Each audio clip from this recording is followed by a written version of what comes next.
Hello, ladies and gentlemen. Welcome to Off Point. My name's Les Steed. I'm Marlon White. And today we're joined by Celia. Hi. Hello. So, Celia, tell us all about yourself. Okay, where do I start? Okay, I'm a podcast host also. Oh, yeah. We've been on our podcast. It's yeah. great. I'm a content creator. I am all about women empowerment. So when I say women empowerment, let me just clarify that. I'm not telling the women to be boss babe. I don't need men. It's none of that. Just to clarify that. We were wondering about that. No. When I say women empowerment, what I mean by that is that I want women to have the confidence to be come back home to themselves, and have the courage to embrace who they are, their uniqueness, being their authentic self. Have the courage to embrace their femininity, their sensuality, just build a loving relationship with themselves, basically. Not this, boss babe, I don't need nobody. No, that's just toxic femininity. Yeah, because we were chatting about this before you came along, and we were saying that, there's that whole sort of, the sort of girl boss thing, which of course, it's been on the internet a lot with the whole sort of the fall of Marvel, so to speak. But how do you feel about that? With the whole sort of, do you think that that's actually helped women, empower women, that whole sort of girl boss sort of superheroes, that kind of thing? To be honest, there's nothing wrong with being a girl boss, but just knowing when to, also know how to receive, because there's this, today society will always say oh yeah, I'm a girl boss, I don't need men to help me, I don't need help. But if you think about in a company, how the manager or the CEO, whatever, they can't do everything by themselves. Yeah. Do you know what I mean? So even for you to be a girl boss, you still need to be able to open to receive, allow the talents of other people to help you and build whatever you're trying to build. Yeah. So there's nothing wrong with being a girl boss, but just know how to, soften at the same time. It's okay to ask for help. Yeah, exactly. Asking for accept partnerships and help. Yeah. Exactly. Asking for help doesn't make you weak. Yeah. No. In fact, receiving is a feminine power. Right. Absolutely. Oh. So there's always a lot of talk of toxic masculinity. Feminine. This on your podcast as well. We're totally stealing all the questions you asked us. This is literally what it all is in shorthand. It's just it's toxic femininity, a thing. I've never really heard anybody really talk about that. Yeah, I've never heard that phrase before. Really? Yeah, not really. We're not allowed to say that phrase. Yeah, it always gets thrown at us. Your toxic masculinity. Maybe this is an American thing. I think so. Yeah, I think there's a lot of influence from America. Oh, okay. Because beforehand we were all just sitting there I didn't realise I was toxic. Yeah, it's I just want to go to McDonald's. I've just been a guy. Yeah, exactly. It's okay, I probably shouted at someone, but that's probably because they flipped me off. When I say toxic masculinity, I don't mean as in you shouting those kind of behaviour. That's aggression, I think. It's more what they mean you suppressing the emotions. Men have to men can't show emotions, otherwise you're weak, you're gay, basically. Yeah, exactly. It's that kind of thing. That's what toxic masculinity is. Ah, right. Yeah. So what is toxic femininity then? So basically what I just described, thinking, I'm good, I'm the boss babe, I don't need men, anti-men, men are headache, things like that. Basically that. To be honest, we both toxic in our own ways anyway. Oh, everyone's got faults. I mean, you wouldn't be human if you weren't. I mean, hell, I definitely put my foot in it a few times on my podcast. On your podcast. Blowjob comment. Oh, God. Oh, it's so funny, though. It's like, what can women do to make life better for men? I just blurted out ADHD at the ready. I was like, blowjobs. I'm still figuring out what I'm going to do with that. Whether I should bleep it out. No, we can. What she meant is she just got rid of the keys to life. No, but I'm joking. No, but what I actually meant by that, to be clear, because it's been bothering me all bloody week. Really? It was more about intimacy. I didn't mean to be intimate with us when and get in under our little armour and have a snuggle. That's what I actually. I had to try and explain this one earlier to Elena, and it's I didn't mean blowjob. Do you want me to keep it in there then? Well, I mean, we're talking about on the podcast. I think you should keep it. Yeah, you might as well. But no. Yeah, but let's add this little clip where I explain it. So stay tuned, people. It's like little star. It's to be clear. When I said what I said, I'm going to be like one of the politicians apologising for something. So how do you find that balance then between female empowerment and kind of going that sweet spot between feeling like shit about yourself and feeling kind of quite trodden on as a woman and being sort of a bit too girl boss? Where's that balance? Sorry, say it again. Where do you find the balance? How would you define an empowered woman? How do you define empowered women? How would you define? Like, define naked button. Yeah, not defy. Jesus, I don't come. We're not. Could you imagine? It's like I just want to know because she's getting on my ass a little bit lately. She's been nagging a lot. I just want to. Yeah, because she actually is a boss. So an empowered woman to me is someone who's confident, who knows who she is sure who she is, knows what she wants and what she doesn't want. She has boundaries. She honors herself. She does. She has boundaries. I said. She would not dim her light. She would literally just show up as her true authentic self. It's like, if you don't like it, then bye. I ain't got time for you. Yeah. Then she loves herself. She honors herself. Yeah. Yeah, so like someone who sort of sits there, looks in the mirror, doesn't hate herself as well. Yeah, exactly. Yeah. Loving relationship, like loves herself unconditionally. That's really good. I like that a lot. What was it you said? It was so when you say like setting up boundaries, because this is something I've struggled with myself, because ADHD, we don't, our boundaries are out here, whereas most people's are here, and that's why we tend to overshare and things like that. So like, not to always bring it around to that, but what boundaries would you set yourself? Like, as in, like, what boundaries have you had to put up in the past? What's tough ones, especially because it can be quite difficult. So boundaries, I always say to people, they come in different ways. So people think boundaries is just, usually people think boundary is saying, oh, if say no when you mean no, say yes when you mean yes, right? But boundaries can actually come in the most unexpected ways. So for example, let's say, I'll give an example of one of my most recent experience, which is a breakup. So I had to leave a guy that I was seeing, and reason that we decided to basically stop seeing each other because I'm trying to summarize this, but basically it was hurting me basically. But he didn't do nothing. He didn't cheat on me or nothing. Like, he wasn't doing anything wrong. But it was just the situation, the way it happened is just it was hurting me. So basically, I tolerated a lot of the stuff that he did because he couldn't really show up for me. He was basically breadcrumbing me, okay? What's that mean? Oh. Did you lost a vocabulary here? Yeah, no, breadcrumbing breadcrumbing is like, for example, like, let's say you're dating someone, they will be hot and cold, and sometimes when they're not around, they will give sort of like sprinkle you a bit of this, trying to sort of like tag you along, sort of thing, and then when they are, maybe they want to see you, then they're all out, but when they're not available, they will just give you a little piece of them, something like that. My girlfriend does that. Sorry, like, she's like, she's not around, it's during the week, not allowed to come over. So anyway, he was breadcrumbing me, and then in the end I was just like, but I was allowing it. I was like, you know what, it's okay, as long as I get to see him, I'm okay. But what I mean by this is where the boundary is at. It's like, I was somewhat, this sort of people pleasing, meaning I was scared I was going to lose him. So I lost that boundary where I just like allowed him, you know what, it's okay, as long as I get to see him over the weekend or whenever he's available. It's like when you're making yourself available for him, but he's not willing to do the same for you. Yeah, sort of thing. That's pretty horrible. So do you mean, so like that boundary, I didn't see it at the time. Balance, yeah, I didn't see it at the time, because they say, oh, when you're really into someone, you sort of lose yourself. Yeah. I kind of did, but you do, yeah. And you think he was doing that on purpose, or it was just like he had a busy job, or no, he wasn't doing purpose. I know why, but I don't want to say it here. Right. But I know why. Okay. So, but it's, in a way, it wasn't.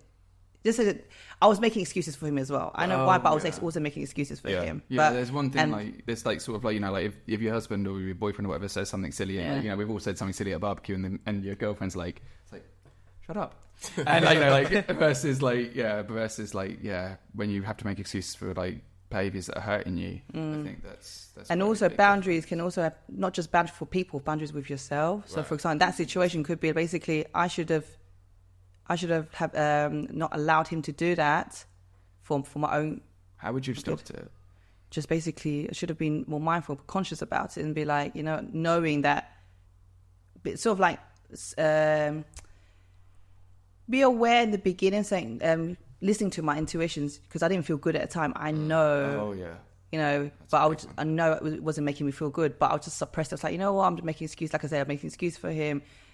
Maybe, just maybe, something would change, and he would be available like that. It's hope, isn't it? Hope's the hope. Oh my god, trust me. Hope is more deadly than that's the one that fucks you up the most. I've had relationships like that in the past where you hope that they're going to be a better person for you, or like you hope they're gonna be there for you, and then they just turn around and absolutely shaft you. Like when you're in your only time that you need them, and they're just like not there, and you're just like, and you never forget that. Yeah. So do you think the warning signs were there in the very beginning? Oh yeah, 100%. When I look back now, I'm thinking, oh my god, I know I ignored them. I 100% ignore those red flags. But I don't regret what happened because I've learned from it. I now learned that boundaries could, like I said to you, boundaries come in different ways, and my self-love was tested, and this time I actually feel empowered because I actually had the courage to walk away, whereas a lot of girls would still like stay, right? Whereas I actually said to him, you know what, I love you, but I love myself more. Yeah, good. So nice. I have to, as much as it's hurting me, but I know it's temporary. Like I know that in the long run, when I come out this tunnel, I'll be this brand new and empowered. It does take a lot, like they say, you know, it takes time to heal. But the problem with that, of course, when you're in pain, is that time takes ages because it gets stretched out.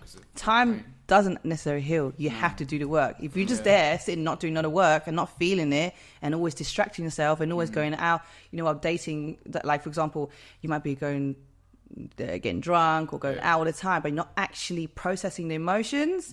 Time doesn't matter how long it has been. If you don't deal with the emotions, it will always come back up. I guess that's what they say with men. A woman will feel those feelings and then eventually get over it. A man will just try to numb themselves, and then it pops up 10 years later. Is that true? But you know when after a breakup, they say like, usually men they seem to move on really quick. No. But then afterwards, later on, they realize when they realize, oh shit, I actually miss her, and it was because they suppressed all the emotions. Yeah, I think that's exactly right. Yeah, well, I think that men take longer to get over a relationship than women do in total, because I think, you know, because part of that is because we're not the sexual selectors, and like it's like if, for example, you go on Instagram, I know on a dating profile as a bloke, you're lucky, you know, like you're kind of trying to get anybody really. It's more, you know, whereas I think girls get to choose more. But I don't know that because I'm not really, you know, I've never been a woman on an Instagram thing, but I'm fairly sure they could probably get some cock a lot faster than I could get laid myself.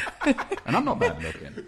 So yeah, like, you know, like, it's like, I mean, don't get any, but without going into too much detail, but like, so do you feel that you kind of used that journey that you went through following breakups and your own personal past, I don't want to say issues, experiences, bumps in the road, should we say, is that what kind of channeled you into this career? 100%. The reason why I'm so passionate about self-love and empowering women is because of all my previous relationships, life experiences, basically. What kind of life experiences what led you, where you were at that point where you're like, okay, I need to share this with other people? Because watching your content, I've seen that you said you haven't always been a confident person. Oh no, that's like in school. I think I remember you telling a story about that people rating people in school, and then somebody like, how would you rate Celia? And they're like 0 or something like that. There's a minus. Yeah. I had an issue with this myself when I was little, because none of the girls, when I was playing kiss chase and like in junior school, and none of the girls wanted to kiss me, so I put myself on a little mission for the next 7 years in my secondary school to become the #1 stud.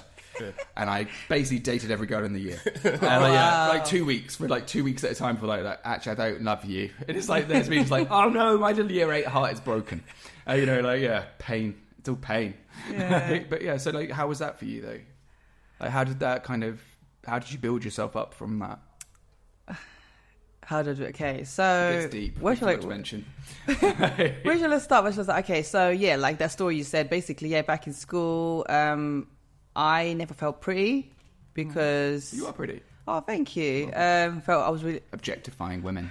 Felt ugly all the time, especially in school. And like you said, the girl was like, "Oh, rate all the girls in the class," and then when it came to my name, the girl was like, "Oh, what about Celia?" sort of thing. Oh, what a bitch! And he was just like that, and then she was like, and she was like, minus 0 point blah blah blah, like that. Like literally, that bitch. That's the most. Get her hair, cut her hair. And you know what's so funny though? Like this is sound so bitchy, but no, you know what? You look her up. But you know, find him. But listen to this: the girl who even said that. You know, she's not even pretty to herself. Sorry, but that's probably her projecting her insecurities and being like. I was just thinking, but at the time, obviously, it did hurt me. course it hurt you. That's a fucking shit you was a teenager. Yeah, I was like it's not okay. 14, 15. Yeah. Like what the hell? But you know what? Let me tell you something. Obviously, I have not shared this picture of me when I was in secondary school. You know, everyone in secondary school, we have that awkward teenage years. I actually looked like a typical nerd. Basically, had braces, train tracks. I have that as well. Yeah, it's amazing how many people want to date you once they come off. Isn't it? And I was wearing glass. Scars on the inside of your mouth as well. What? Well, I got hit with a hockey stick, and I've still got a scar. Yeah, I don't know about that one. Whatever. I had train tracks, and I was wearing glasses. Nerdy just came out. Yeah. Nerdy, basically. Oh, you deserve to be bullied then. Yeah,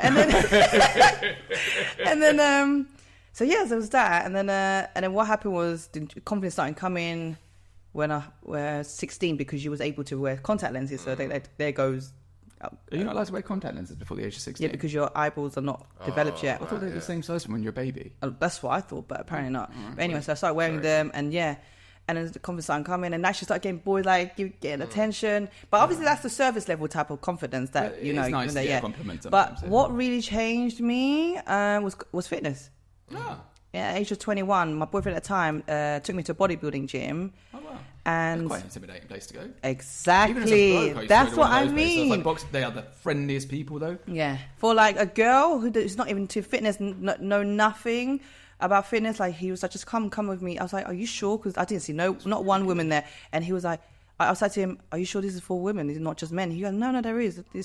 Sometimes you do see women there. Anyway, so the first thing he actually got me to do, the very first thing he got me to do is a pull-up. And he was like, and he goes to me, jump up there and do a pull-up. And I was like, excuse me? That's advanced stuff. Yeah, and I was like, excuse me? There's an up part to it. Yeah. Why? And then I jumped up I jumped up. I couldn't even hold myself. I dropped straight back down. Horrible. And then he was like, I know what? He had a go at me. He goes, oh. What? He had a go at you? Yeah, he was like, he goes, wait, that's an advanced he was thing to do, Mr. though. Right there for a moment, and then He it's was like, like- you don't have to go at someone because they're he didn't actually shout. He was just like, he would literally shaking his head, just like, yeah, you actually have no upper body strength, babe. That's not good, like that. And I was like, oh, and I used to be like, I don't want to try upper body because I'm scared I'll be manly. Then he goes, no, you won't, blah blah. But anyway, so then, so he started training me, and then after 3 weeks, I started seeing like small muscles popping out like that.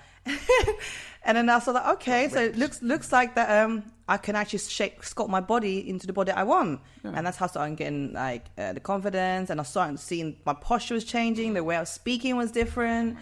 And then that's when I decided I'm going to become a personal trainer to empower women through fitness, because I know there are a lot of women who are like me, thinking the same thing. I don't want to lift weight because I look manly, and two, thinking that this is not for me, this is for men only. But if I can do it, so can they. Yeah. You know? It's also about the discipline. So is there a way you did it that you didn't become like more muscular? Or like you could sort of do it so you didn't feel jacked? Yeah, like like certain areas you targeted it, as opposed to like, I'm going to lift weights and get big arms or stuff like that. So if you to get like big muscle, for women to get big muscles, like get like muscular, basically you have to train a certain, which is like train really heavy and eat lots and lots and lots and like high protein. Some of them probably even have steroids. You never know like that. But no, like I lift quite heavy. How much do you lift, if you don't mind us asking? Okay, so I can do dumbbell chest press 14 kg each. It's not bad. Yeah. So like so I mean, do I look? No, I mean, you've got like sort of feminine. It's weird hearing it from the other angle, because like if a guy be like, I lift heavy, but they don't appear that they lift heavy, it's kind of a bad thing. But for you, it's a good thing. You worked out to lift heavy, but not look like you got like loads of muscles. Yeah, it's like that being strong. It's a weird way of hearing it. Yeah, I mean, you got arms like bunny rabbits. Yeah. Like, That's all. Look at this. That's just genetic. Well, do the comparison. No. You go in the back. Yeah, you're not the one that's going to be I embarrassed. have to avoid training my arms. Really? Yeah. You avoid training arms. Yeah, at times. Why? Because it gets too big. I get really. I put a muscle quite easily. So it's hard to be heavy. Yeah. You've got that body type that just it can gain. So there's times I would only do cardio just because I don't want. Like for example, we're going to a wedding in a few weeks, and I want to fit into my suit. Yeah. I don't want to. I'm not lifting really heavy at the moment. Yeah. I'm doing more cardio. Okay. I'm just going to show up and then hope that like I don't have to like unbutton my waistcoat. And I had to walk around doing the Mumford & Sons things, because as soon as I have a beer, it's going to pop. Like it's not even. It's just Anyway, my allergy to gluten aside, but like How you're working out for this? Sort of, just running and stuff. Well, for the wedding that's coming up. Yeah. It's on like the 25th, and today, for the record, is the 11th of May. And yeah, we've got. Well, he wants to look good, obviously. He's going to look good. I just feel like I've underdone it now. I've had all this time on my hands, and there's me. I just played a video game all week. I was having a bit of a sad week, so I was like, I'm going to play a video game. But yeah, anyway, sorry. Look, we've gone off topic, off point. High five. You can have a high five too. Okay, right. So going back to, so you went from the gym, and then what? So you went. You know what I like? The fact we've spoken so much, you still remember where we last left off. Yeah, you know, that's really good. I have to, otherwise get in trouble with the missus. That's why we cut down on the drinking, because there were times we when we were drinking one time and we forget where we were, and then we just going all over the place. Oh my god, it was a editorial nightmare. The guy was pingy like me as well, so we were just bouncing off each other, getting pissed. And the guy's like, I mean, it took us half an hour to get back to one of the stories, and it wasn't just him, it was me. Yeah. I felt terrible. This is why I'm only having one. Mm-hmm. And because I'm driving. I am actually. Anyway, go on. Yeah. So after fitness, that's the very first thing that helped with my confidence. Then is actually leaving my 9-year relationship. Holy fuck, 9 years. Listen, you know when that's longer than school. You know when they say you start if someone starts glowing as soon as you leave that relationship, that means that person was the problem. I'm telling you, as soon as I left the relationship, I'm not being, without being sounding big-headed, I was on fire. Oh, my style, the way I was dressed was changed. To be honest, basically I would suppress my personality for my ex. He didn't like the fact that I was so friendly and bubbly, was happy. He was a bit of a... He was quite miserable, basically. But anyway, so after I left him, I decided I want to wear whatever I want now. Because he didn't like it when... One time he said to me, I was looking on Pretty Little Thing, looking at dresses, and he goes to me, why do you always look at bodycon dresses, figure hugging dresses? But they're hot. Yeah, and he was like... Jumper dress is like sexy as fuck. I'm just going to put it out there, my favourite type. Like, jumper dress? Yeah, like, like when they get all like sort of, and it's like hugs the figure. And it's bodycon dresses, like, that's all I can do, not just... Yeah, and then he goes to me, are you that insecure? You're trying to get attention? That's not insecure. And I was like... And at the time, I actually questioned myself. I was like, am I really insecure? Why would you say that to a girl? Anyway. Were you dressing like that when you met him? Yeah, I was kind of dressing up like that. Fancied you, and then after a while he's like, all right, stick on a hijab or something. Sorry, is that too far? I don't know if we're allowed to say that. Am I allowed to say? It's my podcast, fuck it. Yeah, okay, go on. Okay, so it's more like, like less... No, I'm always under the impression that if you meet somebody and this is how they dress, you should accept it. Yeah. I mean, my missus is well, he didn't meet me like wearing dresses. He did meet me where I was wearing like, tight jeans, still tight top. But I remember in the beginning he did say to me, you don't always have to dress up, you can just be more casual. But it's nice. So because of that, I sort of like decided, okay, you know what, maybe I can be more casual. That sounds kind of nice as well, the way. Yeah, in a way. But then afterwards I guess he was just projecting his insecurity into me. Anyway, so that was that. So after I left him, I decided I'm going to wear whatever I like. Mm-hmm. And then I started going out more. I was like as if I got released out of prison. Wow. I was like going out every single weekend. Like summertime was like literally out like partying with my best friend, all of that, and going carnival and things like that. Oh, that's great. And when you're not doing that with him, like going out and stuff. No, he didn't like. You just wanted to stay in. Oh, that's the worst because you want to have a good Friday night is staying in night. If I went out Saturday, let's go out. Yeah. Fun. If I went out with him, if we went clubbing together, Okay. If we went out together clubbing, he would be there like a bouncer. Oh fuck! He would just stand there, like just looking around. That's toxic masculinity there, because it's like, he was anxious because of the environment, or was he just trying to make sure that no guy looked at you and then start a fight? I don't know. Maybe both, but yeah, and that, So he was just. I don't want to say he's all bad because he obviously you wouldn't fall in love with someone who was all bad, and plus he introduced me to fitness. You know what I'm saying? But there's a lot of thing that I had to suppress my personality for him. I did my life for him. So you don't have a red one. Emotional. Sorry, couldn't help it. I was watching something about. Never mind. My YouTube wanderings have been quite something this week, and I'm like, So I was looking up. Yeah, but I wasn't looking up prostitutes. Jesus Christ, every time. Sorry. Are you sure? Ironically, actually, I met my girlfriend. She's an Eastern European girl who happened to have just moved into my area, and I told my mum that. I was like, yeah, this is really hot Eastern European girl that just moved into our area, and now she wants to go on a date with me. And my mum was like, "Are you sure?" And I was like, "It turns out she's absolutely lovely." But yeah, go on. Sorry. I love that joke. I wrote it the other day. Are you a comedian? I wish. No, I don't have the balls. I've written like all the scripts and stuff, but You've done one gig. Yeah? Yeah. How long did you last? I lasted 5 minutes. I actually got the best laugh of the night, actually. It was my first go, and yeah, I mean, I want to do it. I do, but I've always been, it's one of those things I'm always a bit frightened about. I don't know, there's that block. Just do it. I've done everything. I'm really, people keep telling me I should, but it's that little part of my back of my head. I'm not scared of it. Yeah. I'm not scared to get on stage. It's more the admin. It's more, I don't want to book gigs in advance because I don't have a sense of time, anything that goes further than 3 months ahead. Like, I won't book flights, for example. Like, our mate Stu's had to do it for me. Not because I'm incapable of doing it, but it's one of those things where it's like, I can't imagine more than 3 weeks ahead, and that's how I do my diary kind of. You've travelled the world, you lived in abroad. How have you not planned ahead? My mum is a saint. I did, but a lot of it is, because my mum would always book our holidays, and that's kind of like, so I didn't actually book my first flight until I was about, 18, 19? Didn't have to, because my mum would be like, oh, I'll find a deal. And then she'd be there for 2 hours. Well, you lived in like Indonesia and all that. Oh, yeah, I did that. Really? Yeah, for how long? 3 years. Oh, for? Between when I was 24, 23, I went out when I was 23, I came back on the eve of Brexit. So, I would have been about 26 at that point, and it was amazing. In fact, I was just chatting, I've got a friend of mine coming over from Indo at the end of next month, and I'm really excited. She's one of the other teachers, and she was like vicious. What's she doing out there? Teaching? She's a teacher. I was teaching English. It's a foreign language, but realistically, I just wanted to get away from a very toxic relationship, and the girl wouldn't leave me alone. So I needed a complete change of scenery because it was a lot of drama and it was too much. Country.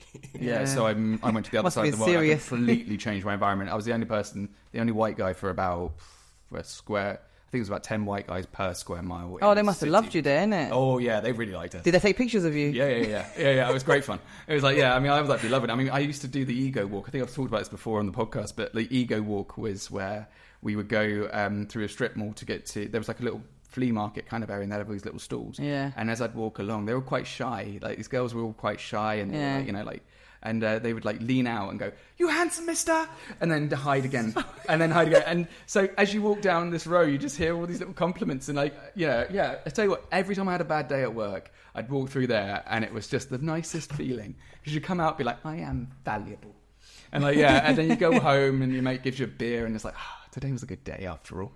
And like, it's just, it's little things like that. But sometimes some of the guys didn't like being stared at all the time, but at the end of the day, and admittedly, I did miss pork, bacon, wine. It's a country, innit? Yeah, and they made it. And one of the reasons I left was because they started banning beer and condoms. Actually, they banned condoms. What? It's religious. It's the most Muslim country in the world by populace, and the political system is very much like we used to have in the old days, like in the Tudor times, where the church has a lot of power. Right. So if the imam would basically say, politicians would bribe the imam would say, okay, you bribe me 100 million, for example, which is about 10 grand. And I will, I will make sure that the congregation vote for you. But then this other guy gave him 105 million. So the bloke lost. So the politician my friend knew lost the 100 million anyway. And then the imam just raked him both. So 100 million from one and 105 from the other guy, and the other guy gets the vote from the entire congregation. Therefore, he became the senior politician, which was quite something. He won the election. I'm not saying like the general election, but that's kind of corruption that goes on. But with so if the imams and stuff have all the rules, they can then, it's not Sharia law or anything extreme. It is in Aceh, which is in the north, but in general, there was a lot of religious influence on things, and I think they were kind of keen to keep that Islamic culture within themselves, which is great, and I do envy them their religion in many regards. But there were some decisions made that were a bit stupid, like on a motorbike, you could go with like a little religious hat. If you had a helmet, if you didn't wear a helmet, that was against the law. But if you were wearing their little religious hat or hijab, then the assumption was that God was going to protect you. Oh my God! So therefore, you'd end up with lots of road deaths because there's a lot of all the school and everyone's on little motorbikes. They're all on little mopeds. I used to have one as well, and they drive like they're driving out there. You never go beyond 40 miles an hour because it's. Sorry, I'm rambling now, but it's you've gone off point. Yeah. Oh god, I've gone off point. Oh no. Right, we were talking about you. You're the subject, not me. Fuck. Done it again, Marlon. I've done it again. But yeah, beautiful country. Miss it very much. But yeah, I used to be a teacher, and it's the answer. I think to the question that I asked myself. Anyway, where were we with your story? So we can just cut all of that shit. Like what we say? Oh yeah, so you went from this 9-year relationship to this, and then you kind of found that you were a bit more lively. Because you said before though that like that female empowerment isn't just about going out. Like after like breakup, but actually kind of that more the gravity behind like learning yourself and kind of doing the work, so to speak. What was that work like for you? Well, to be honest, I never grieved the fact that I left this 9-year relationship because do you know what it is? With women, we are already mentally prepared to leave the guy like months before. My girlfriend's already in that position. I actually was ready like about about 3 months, not 6 months, 3 months prior to the breakup. I was like, oh, you know what? I'm done. Like. Yeah. He's not making any effort anymore. It's just long. We've been back and forth about this. He's not. He's gone. We always go back to square one after I complain. Blah blah. Anyway, but you know what it is? I'll admit this is because I started working at a gym. I started working full time at a gym as a PT, and I started getting more attention at the gym. And I'm thinking, why is my man not giving me the attention these guys are giving me attention? Although I do make it clear that I have a man. And so. I was just like, anyway, so I did make it clear to these people, like, always mention my boyfriend, like, not saying, my boyfriend. I do mention, like, bring up my boyfriend, like, that, boyfriend at the time, saying, that, blah, blah, blah, so they know what that I'm taking. You lay down that, I'm happy with this guy. Like, but eventually there was this guy there that giving me more attention like that, and then I started fancying him. Oh, no. And then one time did you tell your boyfriend not to worry about him? No, but he does not know anything about him. Ooh. Anyway, so he does now. If you watched, and then this guy basically was like always coming and chat to me, asked me to go lunch with him, blah blah, and I was like, okay, I accepted it. So anyway, and eventually he asked me about my situation. I was like, you know what, listen, I'm gonna lie, I've got a boyfriend, blah blah. And he goes, okay, cool, but now this is where the red flag is. He did not care. That's a flag. Yeah, that's exactly. A big flag. If he doesn't have the respect for you, because you've set down a boundary by saying that I'm, I don't want you to go over the friendship mark, and he's like, cool, and keeps going for it. Yeah, and then everyone hates those. And then you know what? But then I gave in, and I cheated on him. Oh wow! With him. Well, that was a big admission. Yeah. Does he know that? Oh, and he doesn't. Oh wow! I think he might have. We're gonna have some edits to make. He might have assumed, but But I didn't use that as an excuse. But anyway. So yeah, I cheated on him with this guy. Did you break up with your boyfriend shortly afterwards? Oh, straight away. Yeah. Oh, okay. Yeah, because you know what it is? Because part of me like at the time, you wanted to cheat on them, or like if in your mind you're just like, actually, this is a better option. No, not even that. It was more like, okay. So when I had sex with that guy, I did not think we was going to do that. Basically, what happened was... it just happened. So, my boyfriend at the time was... He works on the weekend. He used to work as a bouncer. So I know he's because we used to live together. I know he won't be home until like 4 a.m. or 5 a.m. This other lad is playing with fire. Yeah, so then this other guy said, I was like, oh, do you want to hang out on Friday? Maybe go for a smoke or something like that. And then and he goes, yeah, sure. And what did he do? He booked a hotel.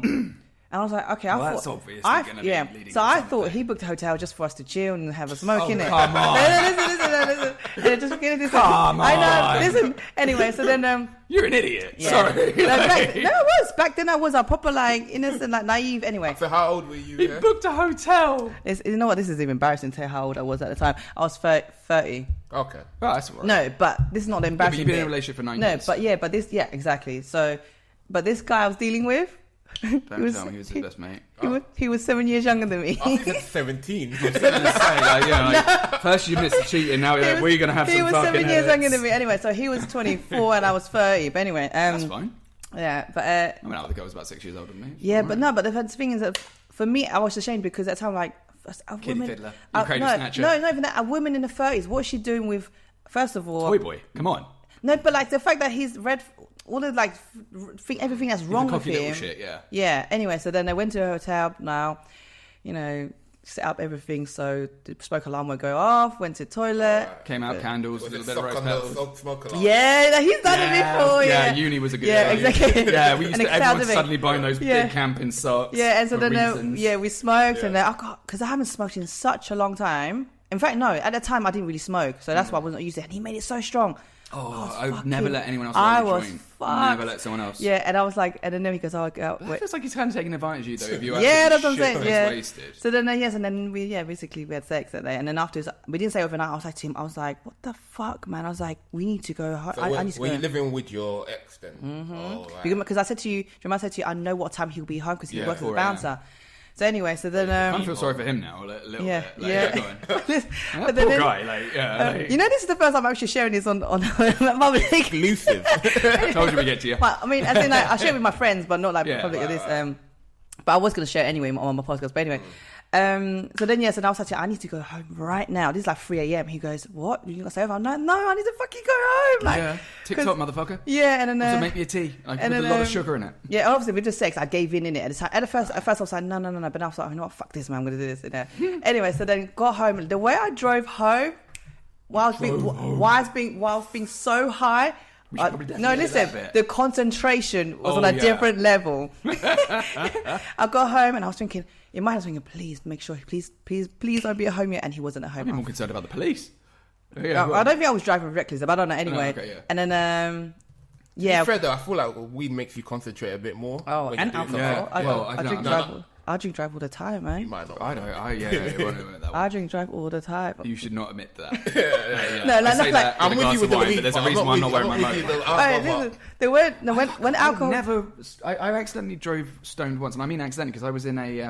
I went to go and pick up, and the guy started smoking. But I'm a lightweight with that shit, so I got a second-hand fuse. You are like. I got outside. Yeah, I could literally. Yeah, I'm used to. I'd be like 2 tokes done, and but with that's back in the day, long time ago. Mother. And anyway, so yeah, just in case she ever listens to this. But no, it's with that, it was just like I was on my motorbike. I was going home afterwards, and because the fresh, cold air hit me, I'll tell you what, it was a lot of fun. I mean, it was only like country roads that I knew, but it was just like I was going along like it was a great time. But yeah, I wouldn't do it ever again. I've never done it since. But yeah, come on, sorry, yeah. But yeah, and then when I got home, he wasn't there, so then went straight to bed. And then afterwards, 2 days and. The thing is, because by that time, our relationship was like, we weren't really intimate anymore. Oh, that's hard. And we were having sex like once a month. Oh, God. So the reason I'm telling this is because he gave me a hickey. Oh, fuck. And I was like, what the fuck? How are you going to deal with that? Yeah, so anyways, I was thinking, you can't wear a turtleneck to bed. No. Cover it with makeup or something. No, yeah. Well, did I do that comment? But I had my hair down. But because we were, as I said, we weren't really intimate anymore, affection. Sometimes we couldn't like wake up and not kiss, not even hug. So he didn't really, he wouldn't really see it. So, and plus that Saturday, usually Saturday, I'll go home to see my parents. Yeah. So that's me spending the night at my parents. So then he didn't see it. And then was it Sunday or Monday? I made an excuse to come up with some excuse and just to break up with him. Break up with him, like? I can't remember, but I just... Not you, it's me. No, nothing at all. I just said I'm not happy. Fair enough. Went back to that, basically the same topic. I wasn't though. Went back to the same topic that I've always brought up to him. Was like, I'm not happy. Like, you're still... we spoke about this. You're doing the same thing, blah, blah. And he goes... And then we just had an argument at night, and as well, I'm going to go home. And went home that night, and I made my mind up. You know what? I cannot go back. Yeah, go back with him. Also, because I had sex with this guy. I know this is going to sound. Some people probably going to bash me for contradicting myself because I believe in energy, and the fact that I slept with that guy, I can't be. Like bringing his energy to my body at the time. You believe when you sleep with somebody that you take on their energy. Yeah, that, and also because at the same time I know he was my man, and I do love him. And as much as I cheat on him, I don't want to do that to him. So I was like, you know what, I have to make an excuse and just break up with him. And then did he accept it? Because like 9 years is a long time to just walk away from a relationship. He did at first, because the way I basically after we had an argument that night, I went home, and then I decided in the morning I'm gonna go to his in the morning because I know what time he goes to work, get all my stuff. Drove to his and get all my stuff, and on my way back home he actually messaged me and was like, babes, I'm like really sorry, blah blah. And I was like, it's too late, I've moved out. Wow. And he goes like, what, already? I'm like, yeah, I've made my mind up. And he knows if I made my mind up, that's it, there's no going back. And then And there was no trying to win you back, or he did at first, but then if it's done, it's done. Yeah, so then we met up. We met up because I had to give him his house keys back and things like that. We had a little chat in the pub enclosure, and he goes, it's nice to have that chat. Yeah, and he goes to me that he understands why I need to leave because he, I've missed a bit. He's 15 years older than me. Fucking hell. And he's 45 and you're 30. Yeah. That's And so I met him when I just turned 22, and he's 37. Okay. Oh wow, that's quite a gap. Yeah, and then he goes that I understand because even my uncle, I told my uncle, and my uncle was like, you know what, like she's been with you in all her 20s, and she has not really experienced life, and and she's basically outgrown you, blah blah blah, whatever. And he said he understood. Sorry to interrupt there. Was like marriage ever a consideration in your head? Yes. Oh yeah. Did you ever ring it? Now listen, ladies, this is for you, ladies. If a man, correct me if I'm wrong as well. Yeah, we will. I really believe that if a man knows that woman is the one, he will not drag for that long. Because my dad proposed after 2 weeks. Yeah. He said no for 6 years until the Filipino girl started liking him when they were out there. So, yeah. Because we did say, we're going to get engaged. He always says, I'm going to propose to him. We should get engaged. I was like, okay, cool. He's been saying that for 3-4 years. Nothing. 4 years. Yeah, nothing. You can't drag. And then I was just like, but at the time I was just like, oh man, he's because of financially he's not ready. But now, my mindset now, thinking now, and also what I've learned as well, what I've seen, if a man wants to marry, he will marry you, not dragging you. Say, he's not ready. He doesn't. He has no intention to marry you. Just put it this way. I think I was with my wife for about 3 years, and I proposed on that on our third anniversary. Yeah, 2 or 3. I think for me though, I'd want to live with them first. Because you never know someone to that's really what I live did with as them. well. Yeah. So we were together for 2 years, then we moved in with each other. Yeah. Third year we got engaged. Yeah, that sounds cool. Get married. Yeah, because it's like when you realise that they are part of your life and that's kind of how you want to live. Yeah, you're happy there. It's quite a big thing. And I think also I say to the girls is that if a man says to you, he's not ready to commit or he's not ready for anything, believe him. Yeah, believe him. Like, don't be thinking, I can change him. No, it is not true. A man most men will actually tell you the truth, like how they are. Like, just believe them. Don't be trying to stay there, trying to be the fixer or the healer, or even be like.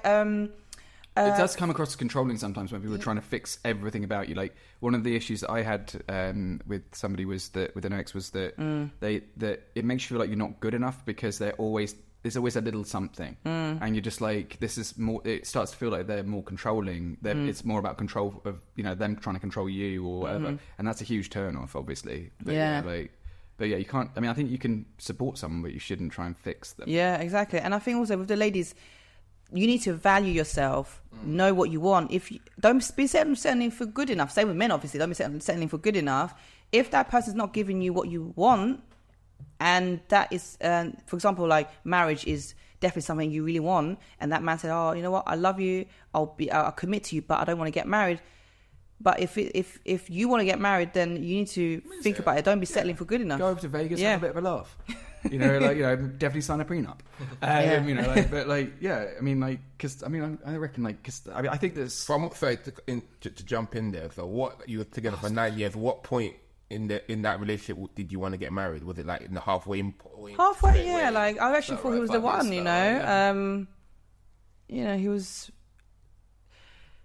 We've been together because we've been together for so long. Also for so long. Also because he was very like. But at the time, I felt he was very manly. Like, he made me feel safe and all of that. That being said, obviously there were ups and downs. Like I said, the insecurities that he projected on me, where I did my life for him and all of that, my personality. But sounds quite oppressive, but quite insidiously. Was he married before? No, by any chance? He wasn't. I can't even give you some juice about him as well. Ooh. So after breaking up with him, 10 months later, a woman DM'd me on Instagram saying, "Hey, this is Dean's baby mother. Can you please tell him to get in touch with me, please, because his son needs to speak to him." That's 10 months after you split. Yeah, and I was like... He knocked a girl up within a month. You had no idea. How old was the baby? The son Does that mean he was cheating on you? No, the son is 21 years old at the time, so basically he was 10 years younger. So basically he had a son all along while we were together. But you didn't know? No. Oh, wow. Okay. I mean, cheating's off the table now. That's you can't get away with that one. That's like some... For 9 years he kept his son secret. Yeah, he didn't talk about it. He didn't talk about it. And I was like... What? And someone was like... He's paying alimony. Surely he's paying for Probably this not. kid. Wow. I was like, what the fuck? And then I tell you, basically, his story was that he knew about him. But basically, when the son was 10 years old, he wanted a paternity test. Right. And but the mum refused it. And the mum was like, what? How dare you to ask for a DNA test, totally blah, blah. would. And then, no way, you cannot have a DNA test. This is your son. Can you not see how much he looks like you? Da, da, da. Weird. That's weird. That's and then suspicious. because she refused to, she refused it, and then I cut off the payments as well. and he decided to not see him anymore. So anyway, that's what he told me. That's what he told me. Yeah. But if she's refusing, so you got in contact with him after that, then? Yeah, because I was like, I wanted to know what the fuck this is all about. And why I believed her, because she said, at first I was thinking she was chatting shit, and then she was like, how do you know if you tell me the truth or not? And she goes, and she just sent me a picture of his son. Looks exactly like him. Wow. Ooh. And I was just like, well, why wouldn't you go for a pat? So how did she track you down? How much is the pat? Exactly. I asked her, I was like, how did you find me? She goes, well, just, some family members told me about you. I was like, the family knew about this kid as well, and no one told you ever in 9 years. Yeah, but he wasn't really close with his family. That's the thing. I only know his uncle and his sister, his niece and nephew. But we weren't close. I wasn't close with them anyway because he didn't have a good relationship with his family. But anyway, that. I mean, that sounds like a shit show. Yeah, but yeah. So that was what I found out after 10 months later. So that's crazy. That is crazy, right? Like some EastEnders shit. That is some EastEnders shit. I mean, I had an ex that refused. I mean, I've had some dodgy exes, but I think one of them tried to sue me, actually. Two of them tried to get me arrested. One of them tried to sue... Yeah, no, nothing breaks like a... hell hath no fury like a woman scorned. But I mean, obviously, I've got clean records and everything. But the point is that, it's amazing what happens after a breakup, or you find out, and how you realise who this person actually is when you kind of Because I'm quite a strong believer in that you can love someone for who they are in a relationship, and then afterwards you see them as a person. If you still love who that person is, you'll never unlove someone. This is what I was telling my girlfriend this morning. It's like you'll never unlove someone, but you can understand why they're not the right person for you. I would say, I still have a chat with some of my exes sometimes. Yeah, they're lovely people. Yeah, I don't hate him. I would say I still have love for him. I care about him because I know what kind of person he is. Sometimes I do think, I wonder how he is right now, sort of thing. Yeah. But not that I would reach out to him. Hey, I did that. But so you have no contact with him at the moment? No, because he. Takes a few years. After almost a year later, he, when you go through the breakup, you go through different phases. He went through that angry phase. Yeah, when he got to the angry phase, he was like cussing me out, calling me a hoe, all of that, calling me gym slag, that. Yeah, because I work in a gym, innit? Did he find out that you'd slept someone else at that point? Perhaps if he started going around. I'm not saying that he's right at all. Yeah. But you never told him. Because that would make a bit more sense if someone told him that you'd slept with somebody at the gym, and that's why he'd probably be calling you that. But I don't think that's justifying anything. No, but yeah, and then this is where probably some people are going to think this. It's karma. It is karma. So basically, the guy that I cheated on with. Maybe he cheated on you as well. He was a fuckboy, basically, and he was a roadman, and which I knew, and because I was shot. I was shotting with him and everything I was driving around, selling drugs. Yeah, and we should probably added that bit as well. Okay, right. We don't want to incriminate you. Yeah, it's like ladies and gentlemen, the evidence. Yeah. Banging podcast. Yeah, and a lot of things. A lot of things. And if you're a lawyer, fuck off. A lot of things happened. When there's people say, when you surround yourself, when you're around people with dark energy, you attract negative stuff into your life. Oh, I totally get that. And that is what happened with me with this guy that I was dealing with. I've been driving since the age of 18. I've only had one car accident because when I first passed, right. I mean, since then, I've never had a car accident, right? Touch wood, is there wood? No, it's not.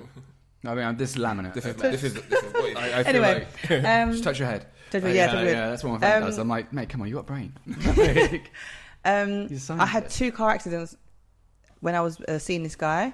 Right. He even... In 9 years, though, that's reasonable. Yeah, but thing is, why is it all of a sudden with him? Do you know what I mean? Like, while he's in the car with you? Or he was driving my car. He was driving your car and then he had an accident. It's probably, that's not you. But it wasn't even his fault. It was someone driving into him. Both times of driving into. That's what I mean, like you attract negative stuff. That's not necessarily his energy, though. It's more the fact that he was a bad driver. No, it wasn't. He was just driving. Both times he wasn't even driving recklessly. Nothing like that. So maybe it was just coincidence, or was it just like because you've got this feeling? I don't believe in coincidence. I believe in energy. I believe that's what he attracted put into my life because that's not it. There's more to it. Go. He's been arrested by police. I had to go pick him up at a police station. Jesus. We've been chased by the police before. My car got by the cops. Yeah, my car got stopped and searched by police. We were just parked up, just there, and then police van with like 6 police. Holy fuck. Came out and just searched things like that. So this is what I mean. Like we started attracting. Were they just searching everyone in that car park, or was it just your vehicle particularly? That means he must have been marked for something. Anyway, so why would I was telling you this anyway? We were talking about. Even I've got off point. High five. See, I told you it was fun. Yeah, your one was much more structured. That's like we're just sitting there fascinated. What was I saying? Telling this. So you were saying about So basically dealing with him. Yes, that's obviously adding to my experience about knowing. That's quite a lot of experience. I mean, that's a lot of dark end. I mean, drug dealing, all that other. Sorry, not drug dealing. Sorry. And he handling pets, knowing that he is a fuckboy, meaning like he was. This is the second guy. Sorry, I thought we're not talking about the 9-year guy. We're talking about the next guy, the guy that I've cheated with. Sorry. So the guy, the 24-year-old fuckboy. Yeah. He's the one who got you written off twice. Yeah. And how long were you with him for? A year. Oh, in a year. I thought you meant sorry, because before I was like asking. I was thinking before I was like, well, 2 crashes in 9 years is okay. No. Like as soon as I started seeing this. Oh, that this is guy, okay. That does make sense. Sorry, I beg your pardon. I completely missed that. As soon as I started seeing him. Yeah. All these madness started happening. That's not good. Yeah, you're right about the energy thing. Yeah, I'm sorry, that's why I was doubting it. I was a bit like 9 years seems a bit, that seemed like a coincidence. Yeah. But in 1 year, 2 crashes in 1 year, both cars got written off. Fucking hell! I know, and I was literally playing with my life at the time. Yeah. My best friend was so worried about me. She used to at one point she was calling me every single day to make sure I was okay because she knew what I was dealing with. Jesus. And she was like, and she did say to me, "So what are you doing, Celia? Like, just." Do you not? You always go for the bad boy after. You go for the stable one, the nice, stable, boring one, and then you go. I had the opposite. I went from the chaotic one to, some very demure, very logical, very sort of they got their shit together. I actually went out with a surgeon at one point, and I was just like, yeah, I know, right? I like clever girls, but and also. If you're going to spend the rest of your life potentially banging someone's brains out, you might as well go for a challenge. Yeah. She's smart, but she's a bit too smart. Actually, no, she isn't. She's lovely. But anyway, I digress. Sorry, you were saying about bad energy vibes and because the fuckboy thing, and then and also he sometimes he would even say say certain things to make me jealous, purposely make me jealous and insecure. Oh, shitty. Say things like,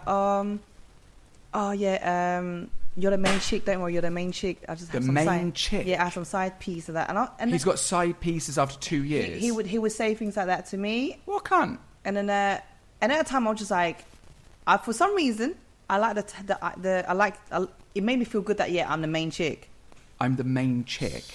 Right? But he's banging other girls. I wondered how people get away with that. Yeah, how do you get away but the with thing that? is, because it's like a power thing, like, I'm the main chick, so at least he always come back to me. That was that kind of mentality. Oh, you must have been feeling very insecure at that point. Yeah, yeah. So after that, so moving forward now. Imagine if Elena turned around one day and was like, "Yeah, you're my main piece."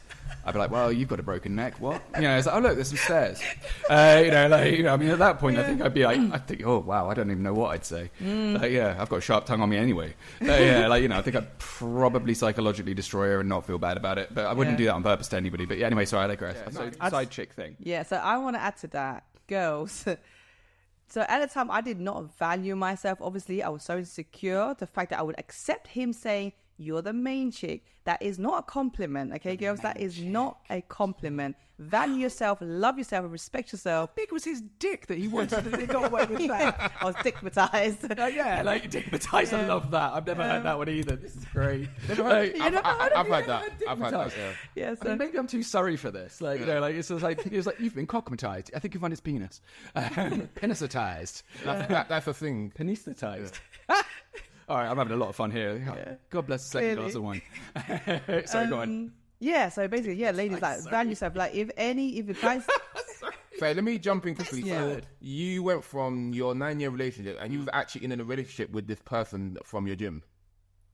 I was seeing him, basically. Seeing him. Yeah. Oh, that's like 2 and years. And you was one of his... Someone. No, 1 year. Yeah. 1 year, beg your pardon. Yeah. Sorry, you said. Yeah. And you was one of his many girls, you're saying. Well, at the time, I didn't know that. I believed that I was the only one. And I do believe I was the main chick. Right. And he did probably have other sightings, but for me, tell you that you were his side chick though. No, he didn't say. No, he said I was his main chick. Yeah, but why would he tell you that you were his side chick? I don't know, because I don't know. That's what I'm saying. All of them that were the main chick. That's what I'm saying. Like, why would he say things like that just to try to make me feel insecure or something like that? But anyway, or maybe he think that would make me feel special. But anyway, my point is, my point is reason why. I forgot what I was going to say. That about how if you feel, because you said it was linked to you having self. Yeah. But there's another thing I was going to say. But yeah, anyway. But reason why I didn't mind it, because I think, I know he will come back to me. But at the same time, why I believe I was probably the main chick, because whenever he was in trouble, or maybe let's say, for example, that time when he got arrested by the police, he was at the police station, he always called me, come pick me up, please. Yeah, you're reliable. Yeah, or maybe like we go shotting together basically, and be the one, or wherever he is, can you come pick me up? I'll always be the one there for him, sort of thing. But maybe you the one with the car. Yeah, maybe that's also maybe. Yeah, I'm not sure. Or the one that would actually come. Yeah, exactly. Yeah. So this is what I believed at the time. Thinking, you had his back, and he clearly didn't have yours. Yeah. So that was me back then. But anyway, but a year later, and COVID had lockdown. Oh, well, that's lots of fun. I think I remember it was around May. I decided, you know what, I cannot do this anymore. Like, something I just woke up, was like, that's it, I'm done. One more call from the police. I cannot do this to myself. I'm playing for my life. What am I doing? Because I actually had anxiety at one point. That's hard. So why were you shotting? Was it just because of him, or you needed money? No, he was doing it. He just roped you in.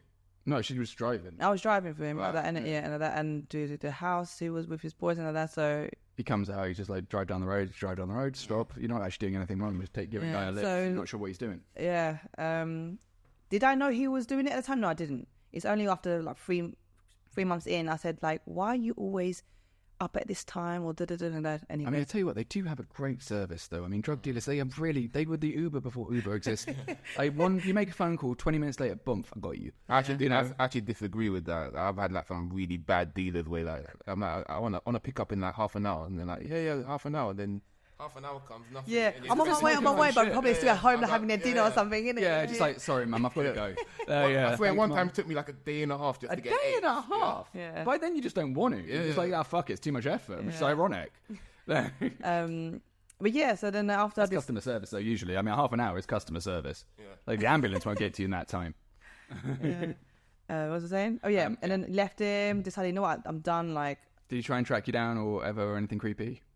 Sorry, it took 6 months for him to actually leave me alone. Yeah, he doesn't understand boundaries. He keeps coming back, and he was like, "Oh, come on, babes," like trying to FaceTime me. Don't get me wrong. In the beginning, I was addicted to his toxic energy. So when he FaceTime me, I would answer it, and I would start talking to him, blah blah. But then he would start doing the same thing again, like putting me on edge again. And I was just like, "Oh, you know what, I'm done." And then he keeps calling me on different numbers, private numbers. That's creepy as fuck. And you can actually do him for that. Yeah, and then as long as you've told him to leave you alone, no uncertain words, and then written it down and said, like, I should leave me alone, leave me alone, and he keeps calling you, you can do him for it. I was embarrassed about it. I didn't want people to know about it. You know what I mean? Because also the gym I was working at, he used to come to that gym, but he got banned from it, right? What, because of your situation with him? No, and there was another situation. That's what I mean. He's troublesome, innit? Anyway, so then his brother also goes to that gym, and his brother, I saw his brother, and I just to give you the screw face, innit? And then his brother used to come to me. I was like, why? He goes, can I speak to you? I was like, yeah. Oh, I hate and he goes, why you always give me a screw face? Do you know, like, what happened between you and your brother? It's nothing to do with me. Why you give me a screw face? And I just looked at him like, and he's like, you know, you can talk to me. I'm like, I'm thinking, about what? And he goes, I can give you advice. I was like, what advice? And he goes, my brother is actually stressed at home. Like, just stay away from him. Like, that's what you were doing anyway. Yeah, but he didn't know at the time, I think. But anyway, he goes to me, like, I said, your brother won't leave me alone. He goes, well, if he calls you again, call the feds on him. And I was like, in my head I was thinking, such a on your brother. Like, yeah. Anyway, because like he's a stress at home. That when I first saw him talking to you, I told him to leave you alone. But anyway. That's weird. Oh, why would you say to have your own brother arrested? I mean, that causes all sorts of pain for the really weird. There must be a bad relationship in it. But anyway, so took him 6 months for him to really leave me alone. And from that's when I started my self-love journey. I mean, that is quite a platform for it. Like I was, because you've been treated like shit. Yeah. How long have you been doing it? How many years? What, the self-love? Yeah, listen, the self-love since 2020. Yeah, but this self-love journey, when I say journey, there is not a destination. There's no stopping. You're always forever growing. Mindset. But it's just whether you know when to start it. You understand? So yeah, that's when I started. I was like... What was the first thing you learned? Well, I learned that I need to... about yourself. Need to take accountable. Like, what the fuck? Why the fuck did I, like deal with this guy? I knew that I didn't love myself. I'd have no respect for myself. I did have a coach at the time, like a women empowerment coach. Oh, that's good. She had a book as well. I read her book, and that's where it started. I started journaling, like forgiving all the people about exes and all of that. So I started with and also, ADHD blog. Yeah, and also, is it? Yeah, on ADHD. Yeah. And forgiving myself for allowing this person doing this to me, because I can be in a victim mode even till now and be like, yeah, he was a dickhead, but you made decisions. He never stuck a gun to my head. I always find the hardest part about it is acknowledging your own weakness and forgiving yourself for because at the time you know that something's not right yourself, but then you kind of go along with it anyway. Yeah, and it's a very difficult cycle to break. It's a bit like and so you kind of have to forgive the fact that you're not this, you're not always going to be a superhero. Sometimes you are able to be manipulated. Yeah, that's a very difficult thing to come to terms with. Yeah. I have. I think that's one thing. I have no problem admitting, like, my weaknesses or what I've done wrong, that. Because that's the only way to grow. Yeah, exactly. Yeah. How would you compare your 9-year relationship to this 1-year relationship? Did you it seems quite opposing jump out the frying pan into the fire, or was it just like a different situation? Sounds like she went from the cupboard to the fire, really. Yeah. It was. That's a really good question. How could we compare? Because they're both bad in their own ways, isn't it?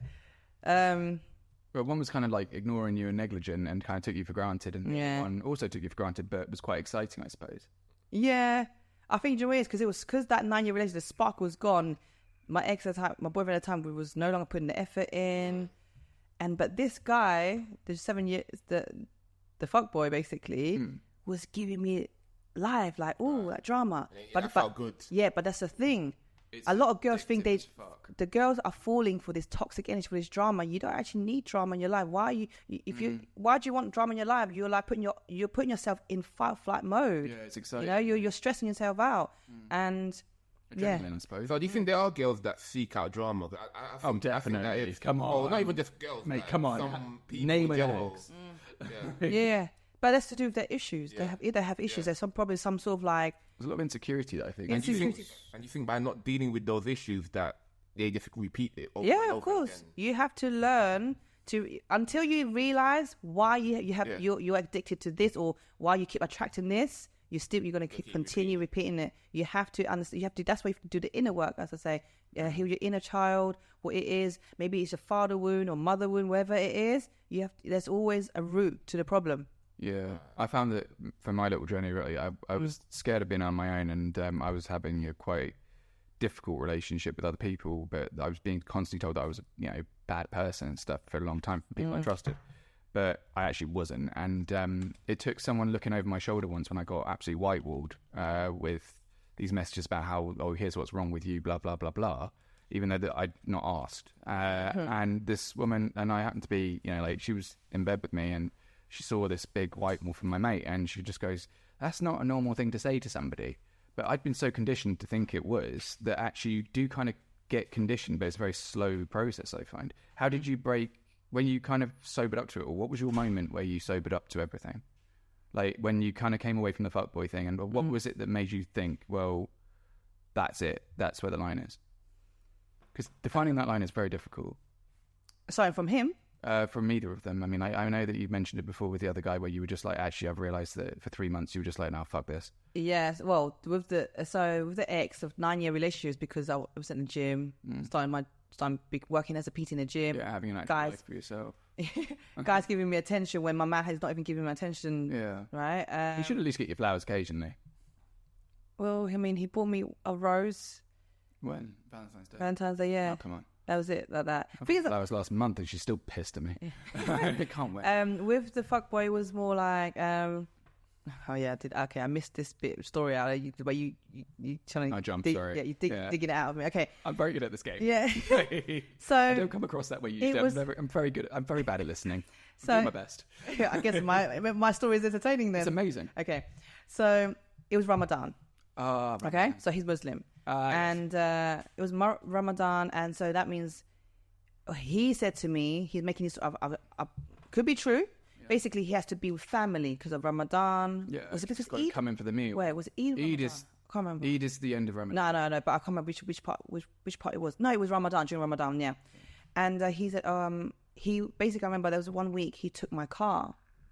There'd been times I lent it for him. Yeah, he to trusts him.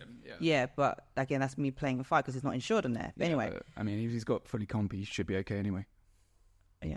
Anyway, yeah, go on. Anyway, but so yeah, but then there's one time he took my car for the whole week during Ramadan. Yeah, and he wouldn't answer his phone. What? Like that's theft. Listen, the way he was driving me crazy. Yeah, driving me crazy. Oh my god, I was going crazy. I was banging his phone. I was like calling him like non-stop, like, where are you? When will you bring my car back? He goes, oh, babes, I can't today. I got this to do. Like, but he's putting but you want your car back. It's your car. It doesn't matter. He doesn't care. Motherfucker. He doesn't care. Anyway, he basically ran away with my car, basically. Yeah, that's theft. Yeah, and then I'll call him every single day. And obviously I couldn't tell nobody because... Yeah, because you just let him have the key. Yeah. So it's not a theft, but it kind of is. Yeah. So to a point, I remember that week it got to a breaking point where I was going, actually, it's a lot. It's a huge. It was a lot on my mental health, and it really wear me down. Yeah. So at the time I was with my mum was at home. Yeah. And I was just eating and made some food for myself, and my mum was just like, she goes to me, "Oh, you made food for yourself." There's a reason I'm telling you this, by the way. Mm-hmm. She goes, "So you made food for yourself?" I'm like, "Yeah." And he goes, "Where's mine?" I was like, "Well, I didn't think you want to eat because you ate it already earlier."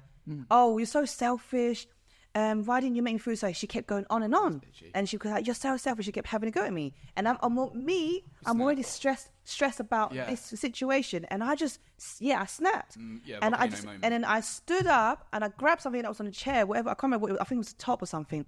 I just grabbed it and I just went, "Shut the fuck up!" Like, and just proper screamed at her and just threw that top on the floor, and she just looked at me like, "What's going on?" And I picked it up again, and I ran to the stairs and threw it again. I did this exact thing about a week ago. And then afterwards, I ran upstairs to my room. I was like crying, breaking down, and my mum just went upstairs and was like, "What is wrong with you? What's going on?" Like that, and she was so, because she can tell she was so shocked and scared. And I was like, "Nothing." I said, "Nothing. Like, just leave me alone." Like that. Yeah, clearly not nothing. And we've all been there. It's like women. she goes to me, "Nothing's wrong." Yeah, you're crying. I can see you're I'm touching you. You're shaking. Come on, nothing's wrong. It's fine. It's not fine. Have a hug, you stupid girl. And then she goes, "Is it because of the car?" And I was like, "Yes, like just let me figure out." She goes, "Where's the car?" I said, I can't stop asking me questions. And I ran back downstairs. She ran downstairs, followed me, and she was like, and she grabbed my arm, and she goes, "Where are you going?" Because I want to leave the house. She goes, "Where are you going?" I said, "Mum, leave me alone.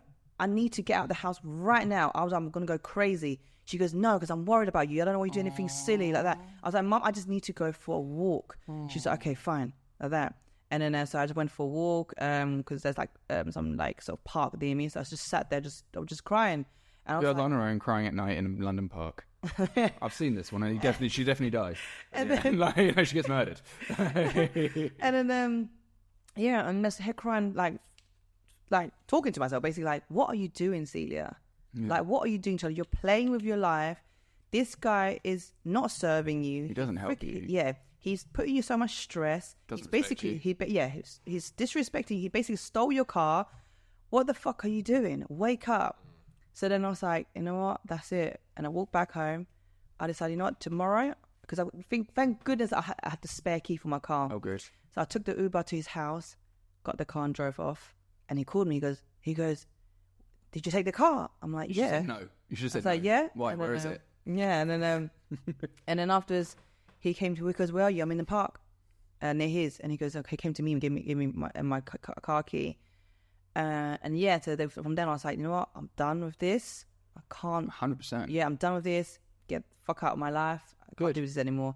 Like, you clearly fucking around, whatever you've been doing in my car. Because when I got my car, there's freaking ashes all over the backseat. So oh my God, you're smoking someone else's car. There's ashes all over the backseat, covered in ashes. A nightmare to get and the passenger seat was all the way down. So what the fuck was he doing in my car? Did you check for stains of sorts? Probably with a side check. What I did find is a fucking earring. Oh wow! In the car, and I was like, "What is this?" And I said to him, "What is this?" He goes, "I don't know. It's yours now." I was like, "It's yours now." Yeah. That is the most. And I was like, the balls on him for even doing that in the first place, but then to go, "It's yours now." Yeah, great. I could be a pirate. And I said, "Why?" How did you think he was going? Where was that going to go? Yeah. That was going to be positive for him. Jesus Christ! Why not just sit there and go quiet and then just freeze because they can't see you if you don't move? He didn't give a fuck anyway. You know, clearly not. He just thought it was funny. He was like, he was laughing the whole time. He was laughing. He was laughing over your seat. Yeah, he was like, when I asked him why is his seat down, like nervous laughter because I've been there where I've done. No, he was just laughing. Like, think it's funny. And when I said, "Why is the seat down?" and he goes, "Oh, don't worry about that." Like that kind of yeah. So anyway, so that was done. So then that was the point where I decided, I cannot do this to myself. Like your 9-year ex is going to listen to that and be like, "Ha."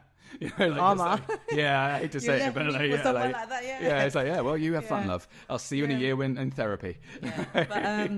Yeah, but so from then that was basically where I started my self-love journey. But with all the 9-year relationship, well, there was other few bits and pieces as well. So but all of that added up to where I am today, why I'm so passionate about self-love particularly. It's a very difficult thing to have to kind of create for yourself, isn't it, I suppose? Like, so how was your upbringing with your parents, like, together? Yeah, like, we're not therapists, by the way. No, we're good. Like, parents are together. Well, they're not the most affectionate couple ever, no. Yeah. But they banter, like, it was good. The dynamic at home is good. Like, I'm close with my brother. Close with my mum and dad. Well, a good solid foundation. Yeah. That being said, that's a real. Yeah. That being said, me and my mum, we do clash because we've got the same personality. Well, yeah, I have the same thing. We clash, but I tell you what, we once had this fight where me and him were absolutely going at each other as a teenager, and we were absolutely. And Dad's like sort of got me by the scruff of the neck, and I'm like, I'm going to kill everything. I was going nuts, and then like this woman comes up, like, no, where I'm from, we don't hit each other. And I just turned around to her, looked at dead, and I'm like, fuck off my dad. Because I was absolutely, because if anything, I'm going to protect family over anything. And I'm just like, fuck off. And he's like, yeah, fuck off. It's none of your business, you bitch. and there's us both punching each other. Well, we won't punch him, but you know what I mean? Like, yeah. I mean, she was right to intervene. It's very brave of her, but I tell you what, she wasn't expecting that one. Her eyes just went wide. She goes, you know what, fuck it. I just walked off. So you fucking nut job in English. Very good one. Yeah. But no, actually, yeah, it was fine. Like, it wasn't like I was come from a broken family, nothing like that. Yeah. I think that's giving you sort of the ability to kind of... Did you feel loved by your parents? Yeah. I mean... Have you been taken to therapy? So, do you know what it is? So with Chinese culture, though... Oh, yeah. Like, Asians put a lot of pressure on their kids, man. A lot of pressure. So, like, my mum, I know my mum, but obviously they both love me. I know that. Yeah, of course. My mum, like, for example, she did, because like, when you said you were having your, when you stormed out, she was like, chasing down. But they show love differently, you know, like the culture is like, for example, I don't know if you've ever seen these like reels on Instagram. For example, the Chinese mum would be like, the way they show you love is cooking for you. Not like, oh, I love you, you're great. Then she has never, has she ever? Oh yeah, when I was a little kid, oh yeah, you're a good girl, you're good. But as you get older, she wouldn't really compliment you. Be like, oh, you did really well. No, not even that. Yeah, marry husband. Yeah, or sorry, why haven't you got A's? Yeah, exactly. Huh? Oh, yeah. And if you did get A's, it's like, why haven't you got A stars? Yeah, it's like, why? Because I was like too busy cooking. Yeah. You put so much MSG in this food. It's not fair. sitting here with the shakes. No, we don't use MSG. Really? My household. I used it for the first time thinking it was salt, and I had a headache for about 2 days. No, we don't use it because we know it's because we are quite healthy. We eat quite healthy, so they won't put it in their food. But in terms of like they don't really. My best friend, she's a psychologist, and she said that my parents don't really show up the way I want them to. Yeah. So you want to be reliable, and what does that mean? Like show up? So yeah. So when she said that, I was like, "What do you mean?" She goes, "For example, just little things. For example, when you have." So I told her when I was like, in primary school, you got those like Christmas shows like that, plays, or even. Isn't she with play? That's in Austin Powers. Yeah, like, they big hand for my dad, and it's like empty seat. It's like Daddy doesn't care. Like they would show, they come, or they just be like, oh, they come because they have to, or even if they come, like they just be like, I didn't see you. Where were you? Sort of thing. Or because I played the piano. Typical, I know. So Chinese, I would have a performance. They wouldn't come. They just be what? They would be like, oh, do I have to come? You're the star of the show. You know, things like that. Yeah. So. Well, who the fuck else? Everyone subconsciously is always trying to impress their parents. Like I've seen my dad at the age, and my mum. You know, like not so much my mum, but like my dad definitely remember one of him. Sorry, I keep going on about him. But daddy's boy, and like but it's he was like even when his mum was like 90 and he's like sort of 60, and I could still see it. There was still this moment where I swear to God he went, "Mum, look, I'm doing great." She's like, "Very nice, dear." And it's like, "Aw." You never grow out of it. But yeah, go on. Yeah, no, yeah.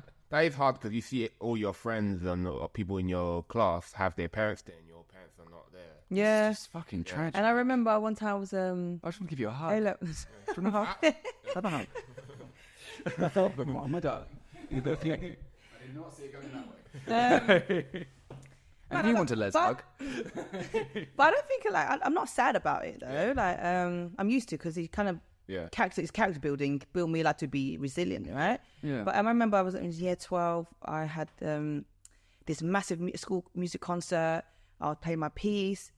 Everyone like was clapping like so loud, and even the headmaster. I remember coming over to me. Wow, that was fabulous. In my head, I was like, "Oh, thank you." I was like. By the time, I didn't think, I wish my parents did. But when I went home, I told my mum, I was like, "Mum, guess what? The headmaster told me that I did really well." He said I was fabulous. He goes, "Of course he's going to say that. He's not going to tell you that you was bad, was he?" I'm like, "Oh my God, my girlfriend said something like that about, like, yeah, like, it's so he's hard. Being polite. Yeah, it's like, why did you take that away from you?" Yeah. Like, and they probably don't even realise they're doing it. Yeah. Yeah. It's culturally something. Oh, they do it all the time. Even till now, they still do it. Like, for example, what I'm doing... Even till now, what I do, like... I felt insecure, though, because it's like everything you achieve is just minimised. Yeah. And it's like, it's never enough. So, of course, you're going to feel insecure. We're wanting validation from other people. Yeah, absolutely. Yeah. And also growing up, which I didn't talk about, it's not to do with relationship. Growing up as an Asian girl, I'm actually big. My size is big for an Asian girl. You should know this. My ex-girlfriend was a midget. You're quite like she was like 5 foot. I'll tell you what, we went around Europe once, and that was awkward because she had the Asian sense of humour. She was like 22, but she looked like a teenager. Yeah, she was like because she was like little, and she was like like quite petite and that. And she's acting like a teenager. I just look like such a paedophile. Yeah, I was like, she's 25. I swear to God, she's 25. Like she's like, yeah, I know them ones. Yeah. So yeah, growing up, she was great though. She was lovely. Anyway, sorry, yeah. No. So growing up, I get like comments said about my legs and all of that, and my body size. So I'm a size 10. Size 10 in Asia is large. Yeah, it is. Yeah, like, or even extra 4, large. Yeah, they're like so, size 4 usually. Yeah, so that's a weird thing to get used to when I was out there. But, oh yeah, first time I had sex with a girl, I felt like I checked her ID.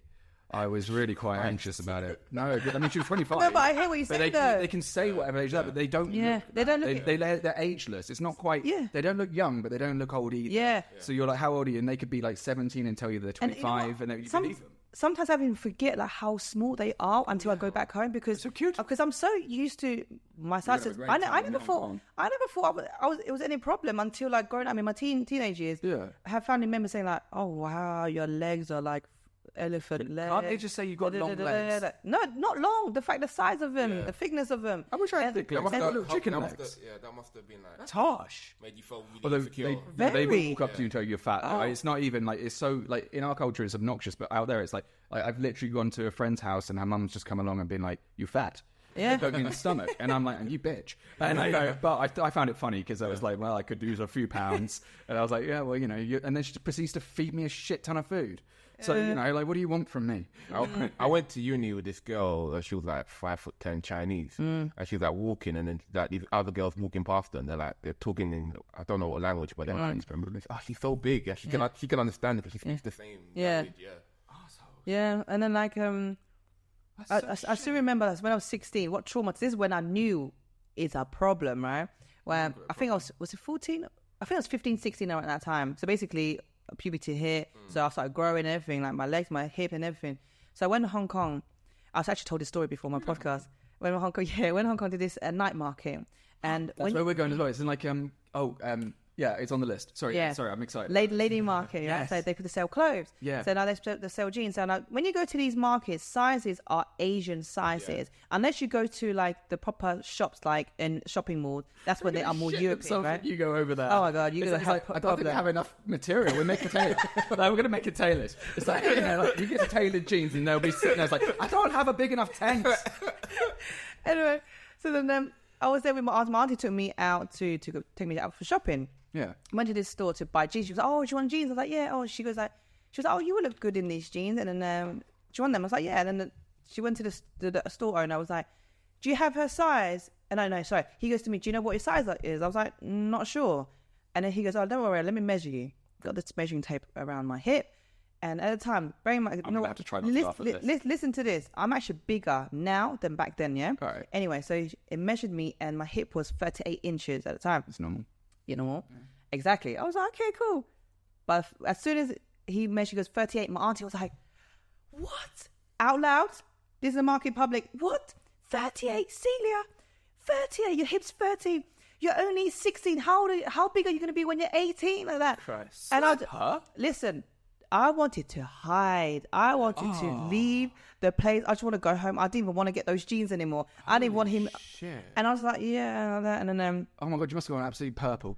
Oh, probably, yeah. Wow. And then that guy was like, oh, don't worry. Are you from overseas? I'm like, yeah. He goes, yeah, that's normal. And when people from overseas are always bigger. And the worst thing was that he had to get those jeans, not for it wasn't even out. It was underneath the table.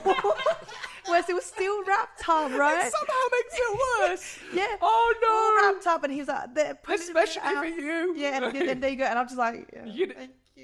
Like, do you speak Chinese though? Because I bet you could hear what you were saying to his wife. I speak fluent Cantonese. Wow. Yeah, I understand it. So yeah. So then was he like we need to get the stuff from the bag and please just let me that's go. why. And my auntie was not finished. My auntie's not finished. Oh no. We went to the next one and we saw more savage. jeans. And went to next part and she was like, oh, do you like these? Yeah. Boss, get her the biggest size you have. Because these sizes he won't be. Oh my God, a little part of me loves your auntie. A little part of me thinks she's brilliant. I mean, this is so savage. That's the culture. Yeah, it is. Yeah, they don't fuck about with people's feelings there. Jesus. Yeah, and then just growing at things like that. And I remember it's quite funny in retrospect. I mean, like the way you tell it. It's funny, yeah. I'm laughing about it now. Like at the time you weren't. You would have laughed about trauma sometimes. And there's another part when I was in Hong Kong. Again, it was in Hong Kong. She's so mean. Yeah. I went to like a department store, so I'm thinking the size it would be. Did you leave your auntie at home this time? Because I fucking I went with my friends. Yeah. But my friends are also Chinese, so they still have that mentality of like I'm big for a Chinese girl. But anyway, it's not even about them. Yeah. I went with them. Went to I looked at this denim dress, right? And then I thought I'd be a small because I thought department store because. It must be Is this European in size. China, sorry? No, this is still in Hong Kong, yeah. Hong Kong, yeah. Still in Hong Kong. So I thought it'll be European size. I still can't wait. So then I went to the guy, can I have this in small, please? And he looked at me, looked at my hip, like, no. Okay. Gave it to me, and changing rooms behind me. Went there, tried to pull it up.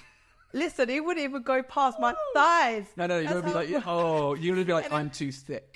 Yeah, and then I was is like, thick a good one, or if someone says you're thick, is that a compliment, or is it just Chinese? It depends where, I guess. It depends where you're from, yeah. Oh, true. Yeah. True. Anyway, so then I couldn't put it aside. I was like, fuck. So went back out and said, can I have medium, please? So when I gave him back, he looked at me. So, he was sitting down sorting things out. So he was like, yeah. And he gave me the medium, right? Fair enough. Now, this is the bit. So when I went back in there, because there wasn't soundproof, I can hear everything, what they say outside. His colleague was like, what happened? Didn't fit. And then he goes, her bum's too big. And the word he used was a negative type of kind of word in Chinese. Right. And when he said that, to be honest... What's the negative word for bum? I'm just curious. Sorry. I think it's negative, but it's done. Like wait. She's got a big dun. I got done like that. Big like that. But anyway, I love Chinese. So then when I heard that, because of ego now, I thought to myself, I'm not going to go back out because to be honest, I really wanted another bigger size. You should have come out in perfect Chinese instead. Yeah, because I was like, I'm not coming in and say, just give them to you, mate. Can you give me a bigger size? This time I was like, yes, it's fine. I went and bought those dress. Did I ever wear them? No, because they don't fucking fit me. How bad was it? Was it like? It was just very tight. So tight that it would keep riding out because it just wouldn't fit. Then you got camel toe. It's a fucking nightmare. No, but it was a denim dress, not jeans. Yeah, so I bought them. Fucking, it was a waste of money, but it was years ago. So things like that. So growing up hearing these kind of comments about my body, that's why it was so insecure. Yeah. And this leads to like when I was 21, before discovering fitness, I actually took part in a beauty pageant. Right. In London. I mean, you kind of ask you for trouble with those things. Like, they're horrible. They're literally designed to destroy. Yeah, I mean, Donald Trump. This one, this wasn't like the big this one doesn't lead to Miss Universe. It was like just one of the small ones in London for Chinese girls. It's called Miss China. The reason I did that, why do you feel like it sounds racist? Yeah. Miss China 20. But this for a Chinese community, innit? Right. But anyway, so the reason I did that because that's how I was thinking. Like, I wanted to experience because you might learn. You play piano? Yeah, you might learn a bit of everything. Anyway, also I thought maybe this could help me boost my confidence. And also my sweet summer child. And also overcome that insecurity about my body because the people I'm competing are Chinese girls who are actually stick thin, who are slim. Basically, the beauty standard Chinese people like. So I was like too much. I remember I was psyching myself. Okay, Celia, listen. So brave. Facial fears. It's okay. You know, if you do this, that means you're not going to be insecure anymore. Blah blah blah and that. So I signed up, and I got accepted. And I remember going in, and I saw these girls. Like, I was just like, wow. Were you the only one in there that didn't look a bit anorexic? They were all like very. They didn't look anorexic, but they're just very slim, slim. Yeah, no, smaller bit in proportion to me, but just very slim. And then, they're really nice. They were nice to people, but did I gain the confidence afterwards? And I was still no. How did you do in the competition? How did I do? Yeah. Okay, this is another thing. It was a bit of a scam actually, that one. So I did belly dancing. That's cool. And it was actually really fun. Yeah. But what happened was people basically who organised it or something, they had to vote for certain girls because they were part of the company or something like that. And all the votes would go to some girl that, I don't know, I think it was part of the same company or something like that. But anyway, they were supposed to have a final. So that was the semi-final. They were supposed to have a final. That never happened. Well, I don't know. They just disappeared. That's weird. They just disappeared. Did you have to pay for the pageant? No, it was free. It's free. Oh, as long as it's free. Yeah. But however, it was a good experience because I got to be a hostess for this film festival, this Chinese film festival. I just be looking all pretty. Got my makeup, got glammed up, got hair done. Did they give you the makeup? Do the makeup for you? Yeah, so they had makeup artists there and everything. So I got got to see celebrities from China coming over for this film festival. So it was fun. But the reason I did it was thinking it would help me with my confidence. It sounds like a good idea. It does sound like a really brave thing to do as well, especially when you're feeling a little bit unconfident. I mean, it's like that whole thing we were talking about earlier with like me being a bit scared to get up on stage, even though I know I'm probably going to. But you know what it is? Although I was insecure about my body, I've always been confident in going on stage. I've never had problems public speaking. Yeah. Like in uni, I love presentation. Yeah, I thought it was so much easier to do presentation than to write assignments. I just love talking, which is what I'm doing now. Well, it's now. Do this kind of stuff, isn't it? It's like, and it's just easy to, because you have that instant I was watching this thing with Jimmy Carr in it. It was a podcast that he was doing recently. He's doing the rounds because of his new Netflix special at the moment, and he was saying how I've completely forgotten. Shit, I've completely blanked there. Sorry, what were we saying? Jimmy Carr about confidence. Confidence, yeah. And what was the bit before? I said on uni I like presentation more than writing assignments. Oh, that was it. Yeah, because you get the instant feedback from the audience. So it's like if you say a joke and you know it's not funny, they will tell you because they won't laugh, and then you're like, all right, I won't do that. Yeah, you feed off people's energy. Yeah, exactly. And it's like there's a positive vibe. I mean, that's what happened when I went and did my stand up once, and the vibe was amazing. Afterwards, I'm chatting to people, and like, I mean, the guy who organised it was a bit weird. I mean, he was like really weird. He shouldn't have been involved in it. He tried to stop me from doing it, and because I didn't bring a bringer. But anyway, I don't know what that is. I still don't know what that is. Anyway, my point is though that I mean, like, that's really good. So you went from like feeling down about yourself, and then you went through these relationships that weren't really worthy of you, really, and then after that you had COVID, and throughout COVID you built yourself back up, I guess, which is incredible, because that was a time when most people started having issues with themselves because they had to remain in the, I think it was like an abnormal number of divorces, and because staying in the same room as your wife for that long or husband for that long, and you start to notice stuff, I guess. I mean, I was actually one of those people who didn't end up going, staying with the person after COVID. But COVID broke a lot of people up, I've got a friend and she divorced. She had to divorce during COVID.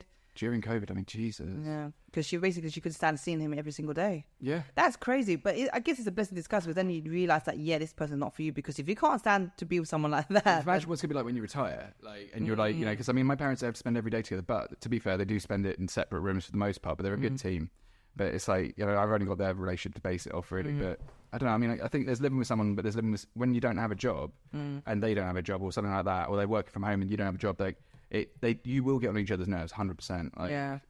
But yeah, so your empowerment journey. Let's try and get that way. You got a website, you got your Instagram, which is doing great, and then like TikTok. Do you have TikTok? I do. I started becoming more active now. Yeah, I can't touch TikTok. It's too addictive. I'm just like, no. Yeah, it's just it's got it. I love TikTok. He's doing it. Like, we get numbers on TikTok apparently. Yeah, it's easy to get numbers on TikTok. It's weird, isn't it? Yeah. I don't understand how that works. I don't get that. Yeah. I'm still trying to figure out. For example, like on Instagram, I'm still trying to figure out the algorithm. So one of my reels went viral, 2 million views. Wow. Yeah. But it wasn't even nothing to do with the stuff that I talk about, like, the woman empowerment stuff. It wasn't even that. It was more. It's always what you don't expect. It was literally the least effort I put in this reel. It's weird, isn't thing, it? Though. Yeah, that's what. And it was what I did was basically it was me. I was in Hong Kong, did a selfie in a mirror, like a little video, and then I basically the caption was like, "People in Hong Kong stare at me because," bam, and the list goes on here, right? And I think it's because I put Asian culture, maybe. Yeah. But it went viral with 2 million views. And then obviously I had people like trolling me. People were trolling me, and people obviously supporting me and stuff like that. But I was like, okay, I have less than 2,000 followers right now. Follow me. Instead of post out over 2,000. But we're doing a collab. But yeah, I'm trying to figure out, is it the hashtag? What is it, the audio? Because I use trending audios as well with my other reels, but they don't go viral like this one. So it's weird. I don't know. Yeah, I think it's like, I mean, but 2 million's a lot. Yeah. Especially for like, I mean, I guess it probably hit a chord because everyone's like, oh, I can relate to that, and all the Asian people are like relating to it in a way. I guess I found there's a lot of stuff. It's like POV when they does this, and it's like a fucking cat stroking itself. You're like, fuck off. I what's the other one that is it's like POV, or like oh, today I learned that, and you're like, fuck. Anyway, I don't know. There's certain phrases that just do my head in. But anyway, I digress. Yeah, I've gone off point. High fives. Yes, team. All right, brilliant. Okay, so what advice would you give? What was like your top 3 bits of advice? I think have we asked this already? No. Yeah, top 3 bits of advice for women, like if they're feeling a bit shit about themselves. In fact, not just women, but people in general, because I know that you've been through quite a bit, and, it sounds quite similar to what some of the things I've been through. I think we all suffer low self-esteem sometimes, and it can be crushing. How do you, when you've kind of hit that stage that you hit in that park where you're just like, I need to pull my shit together, like what are the top 3 tips you give people? I have compassion for yourself. Yeah. How do you... Definitely don't judge yourself. Like, accept... first of all, accept your past, your flaws. No one's perfect, and accept where you are right now. And it's okay to fuck up, because, like I said, we are human. And even if you make a mistake, this mistake is probably actually a blessing in disguise. It actually will shape you, the person that will become even stronger, basically. Yeah. And let yourself feel, acknowledge your emotions. That's a good one, actually. So, for example, let's say, right now, I'm on this journey, this entrepreneurial journey, as just like the other day, I had a breakdown, basically, because it's hard, and I actually cried and feeling like so frustrated, like all this effort I'm putting in, why am I not getting the results, right? So I feel shit about yourself. It's tough. So things like that. So this is when compassion is so important. You just have to, understand that you are doing enough. You are enough now. I struggled with that last week. Yeah. I was so depressed. I guess it's like be kind to yourself. Yeah, be kind to yourself. Yeah. It's like about taking a day off when you need it. Imagine your emotions are high and you're just like, I'm not going to get anything done anyway. Fuck it, I'm going to hit the bottle for a bit. Imagine you're your own best friend. What would you tell yourself? Yeah. And also, are you sure you haven't taken a therapy session? I have, yeah. What? I've taken therapy before. Yeah, me too, yeah. And also, I would always say, treat yourself like a baby. Because like when a baby, like you be gentle with them, right? You be kind with them, be patient. You're patient with them. So do the same thing. Treat yourself like a baby. And if you do feel shit, like do something that makes you feel good. Yeah. What brings you? Do something that brings you joy. So this one brings joy. Yeah. Sorry, can help it. So, for example, like me, Sorry. I'll just do the thing. Go on, do it to camera. It's just fun. This one brings joy. Oh, me? You want to say it? Yeah, go on. This one brings joy. That's me off the hook. I would like go dancing because that brings me joy. Good. Makes me happy. Makes me feel good. So do something that makes you feel good. Yeah. I always find like when I'm having a bit of a shit time, I always go and do these logic games because it kind of helps me process at the same time as I'm doing that. And I find myself getting quite frustrated after about 5 hours of it. But, you know, I guess if you're dancing, then it's all that endorphins, it's all that mood. You also, you want to connect back into your body. Sometimes we are so disconnected from our body. We're like just so in our head. We're just so focused on like what's stressing us out, what's happening every single day.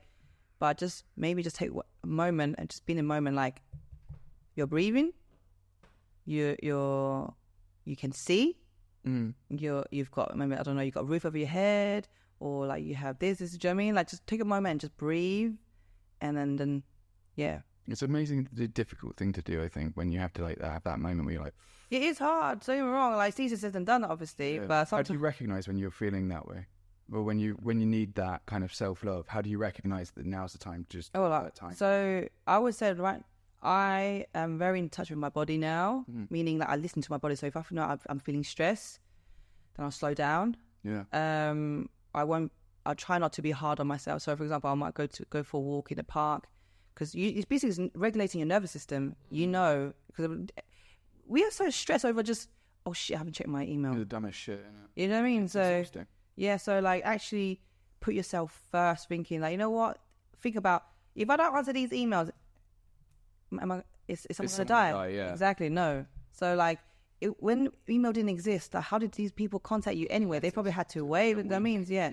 So just... And they still managed to build the Empire State Building, no problem. I think that's the problem with society now. Everything is just you constantly doing something. You're constantly checking your phone. There's never that moment where... in the news... Like, even if you're go into a coffee shop to get a coffee, while you're waiting in line, you're like scrolling. And addictive, yeah. I find like Instagram... Never got to turn off. Like when I was on... Like I've stopped trying to go through the Instagram because it becomes a reflex. I've noticed that when I'm stressed, that's when I'll do it the most. I hate Instagram, actually. Yeah, me too. Well, I mean, we're on the platform. We love Instagram. Instagram. Can be stressful. We love Instagram. But maybe a few less adverts that are targeted. I find that creepy as fuck. Targeted adverts, that's a bit that gets... Especially when you said something. Oh my God, it started popping up. You know? Yeah. Oh God, I was in a pub discussing alcoholism at one point with a friend of mine who's going through a hard time. And all of a sudden, I looked at my phone and when they went to the toilet and everything was like, Baileys and... like all the alcohol things. I was like, I think you've misunderstood it, Google. Yeah. Creepy as fuck. Like, yeah. Cool. All right. Any other questions? Yeah, I think I'm good, actually. Is there anything else you want to discuss? I feel like a therapist saying this. I don't know. Where can the listeners find you? Oh, yeah, that's a good point. Yeah, do use a little self-promo. It's lovely. Okay, so follow me on Instagram at I am.Celia Li. That is CILIALI. Same thing on TikTok. Follow my YouTube channel. My podcast called The Celia Li Show. You can find it there. Follow my Instagram, TikTok for inspirational content about women empowerment, self-love, femininity, and everything about loving yourself. Yeah, it's a really valuable lesson. I think that applies to the lads as well. I think because I mean, it is a difficult thing. I think there's a lot of men who could benefit from your channel as well because you know what? That's like, I actually have men DMing me and in person saying to me like, "I love your content. I'm inspired by it. Force this, blah blah blah, things like that." And because I talk, I talk about femininity. I've actually had men say to me like, "This is actually so helpful." Yeah, because you don't know. Yeah, I've got a wife and a daughter. It actually helped me understand them more. Blah blah, things like that. It is so useful. Yeah, because it's like as blokes, I think we're wired differently anyway, and I think that we were discussing it on your podcast about how Yeah, so much for the ending.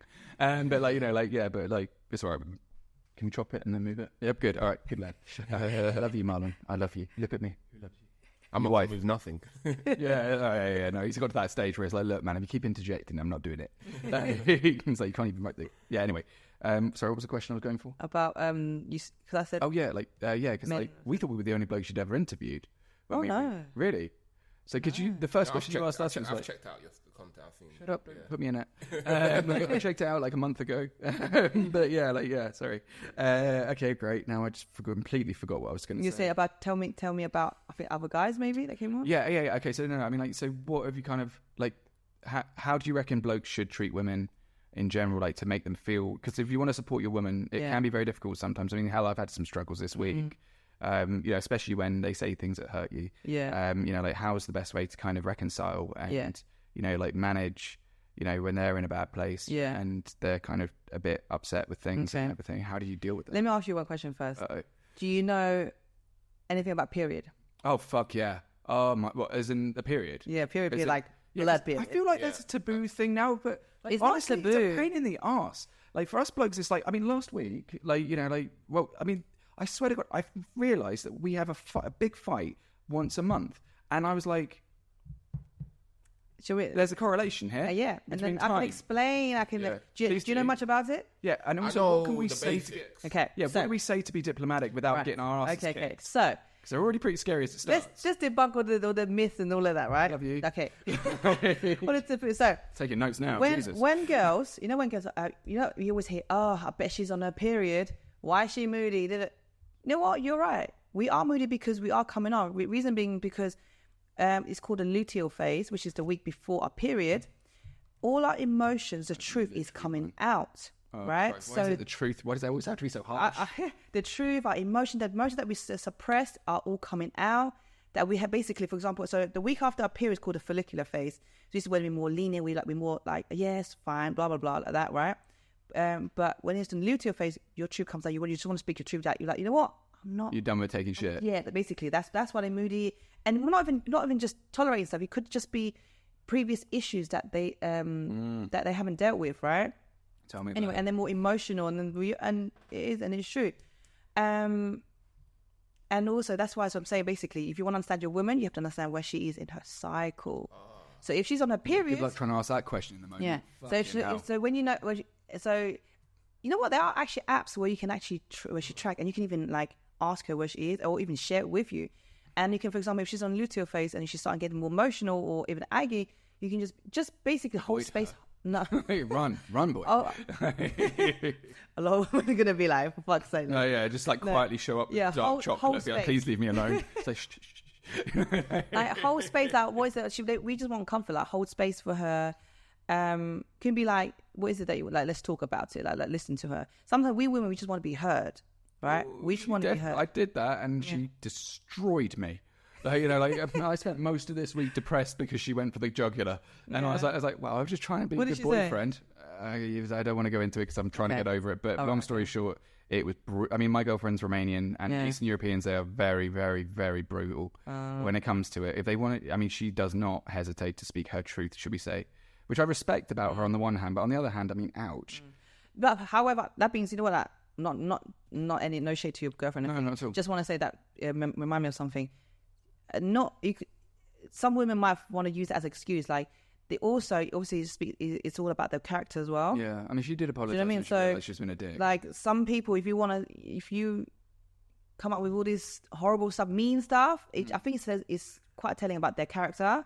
Me, when I'm just being one period, I get emotional, but I would never ever say anything disrespectful to people like that. Things that I would regret afterwards. That's me as a person. Do you know what I mean? I just think it depends on that person. Yeah. However, in general, we are more emotional.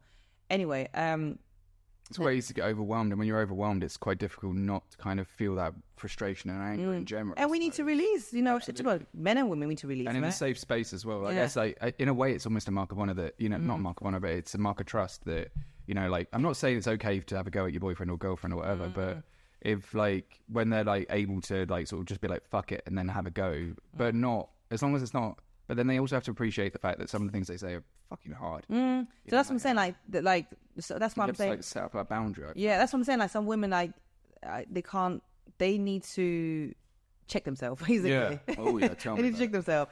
And so so when they're on their period, why are you so mean? So when they're on their period, be gentle with them. Yeah. That's when they're most vulnerable, and some would even like feel pain and all of that stuff. So you want to hold space and just be, what do you need, babe? Like maybe be nice or that. My girlfriend, where like when we were first dating, where she was like, "Oh, I'm having a few cramps," and I rode over there and I brought her chocolate, red wine, spinach, all the stuff with the iron in it. I got iron tablets, women's health tablets, and I went all in. I think I spent about 10-15 quid on it. Yeah. And I was, and I wrote her a little note being like, "Don't worry, you're still okay." Yeah. And she said it was one of the sweetest things she's ever. No one's ever done it before. And she, like when we had an argument recently, and I said like, "What's I need you to tell me some good things about me, because frankly, if you leave now, I'm not going to be okay with it." She said that to you? No, I said it to her. Okay. And I was trying to listen, and I did the listening thing, which was tough, but.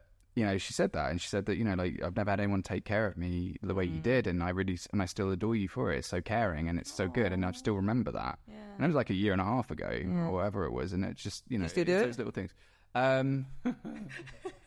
Sometimes, but usually it's like she gets, because she knows me better. Like she did press my buttons last week a bit, and I couldn't really talk to her because I was like too upset. But since obviously we've been better now, but I think though it's a case of, it is like establishing that boundary as well. So I think when you get deeper into a relationship and people get more comfortable with each other, like you have to be able to give them space to apologize as well. Because I was hurt and I didn't want to, and I wasn't going to shit around and be like, I wasn't going to be a shit about it, but I just didn't really want to talk to her because she'd been mean. And so I was like, all right, I'm just going to give myself space and self-respect and have that boundary and be like, look, if she's going to act like this, then fine. But she can act like it on her own. And I give her I put her in timeout. And she, I'm normally very communicative, and this time around I was like one word answers, like, yep, cool. Yeah. And then, but in the end, she was like, can we go for a picnic? I'll make you a picnic and stuff like that. She made us a picnic, and it was absolutely lovely. And then we've had a lovely time since. Yeah. But I think that's quite important though, to allow them to repair the damage when they say stuff that's hard. You have to be open to it, and it's a tough thing to do because I really didn't want to go to that picnic, but the fact is that she made the effort, and a lovely day, and we did it. As long as you sunburn, as long as you made the effort, then that's good. But obviously, if they apologise as well, they have to, they have to sort of apologise and mean it, because otherwise you've just been taken aback. And there's that very fine line between handling someone who is frustrated and under a lot of pressure and just lashing out a bit, and sustained abuse, emotional abuse. Oh yeah, 100%. And that's toxic. If they don't apologise, and they only apologise because you've had a go at them, saying like, this is where the line is, and if you keep doing that, I'm going to kick your ass. I'm not going to kick your ass, but I'm going to leave. Yeah. I'm going to make some drastic measures here, and I'm thinking of it. Yeah, and this is where that self-love. Like, oh, I'm sorry, I didn't mean it. And it's like, but you've said it repeatedly. And this is where, as for men, where the self-love comes in. Yeah. You need to love yourself enough to not even tolerate this stuff. Like have boundary. Yeah. If you're going to tolerate her disrespecting you, you're not respecting yourself. Like, if you do it, exactly. And it's not even conscious. I don't think it would be. So let me ask you a question. Is there men that actually follow that the where the woman is in her cycle? There are women that men that actually not enough. There should be more men. Yeah, more men. Definitely should. You should. It does feel taboo to even say it. Like, because it does. As a bloke, I'd feel quite uncomfortable. Not because it's like icky sticky or anything like that, but it's like. It feels like it's not really my place to ask, even though, you're sitting there as like, hang on, we had this argument last month, and how would you recommend that a man goes about asking? Yeah, how would you? So depending on how do you normally ask? Have you ever thought of how you're going to ask it? Don't be like, oh, I know it. Don't be like, babe, are you on the period? Is that why you're angry? Like, don't do that, because I think that would That's how you get turned on fire. Next thing you know, it's like, look, honey, put the fucking frying pan down. Just calm down. Put the knife down. Yeah. Please put the knife down. It's like, no, my mother is not like that. Leave my family out of this. So I think not Mr. Snuffles. Anything but Mr. Snuffles. So does she track her period? She knows when she's late. Let's put it that way. Okay. But if she doesn't, then maybe she suggests, oh, babe, like, we can even say like, oh, I just interviewed this girl called Celia. She suggested tracking your period. And here's her Instagram. Yeah. Tell her to download the app, track it, and then afterwards, I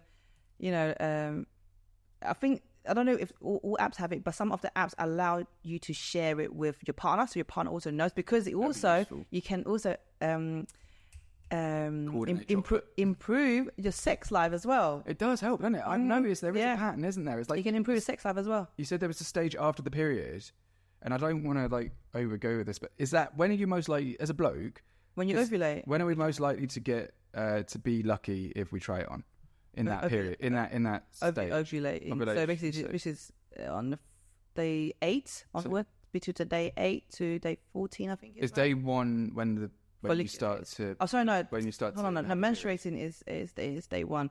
I'm very bad with the numbers, but basically, it's the second. It's menstruating follicle, the third phase, so ovulation. So if we're talking in 30-day period, like roughly, it's a 4-week period. Okay, let's say the period. Period is 5 days. Right. So 5 days, not 5 days. So give them 5 days. About 10 days later. About 10 days later. 10 days later, that's when we're going to get some.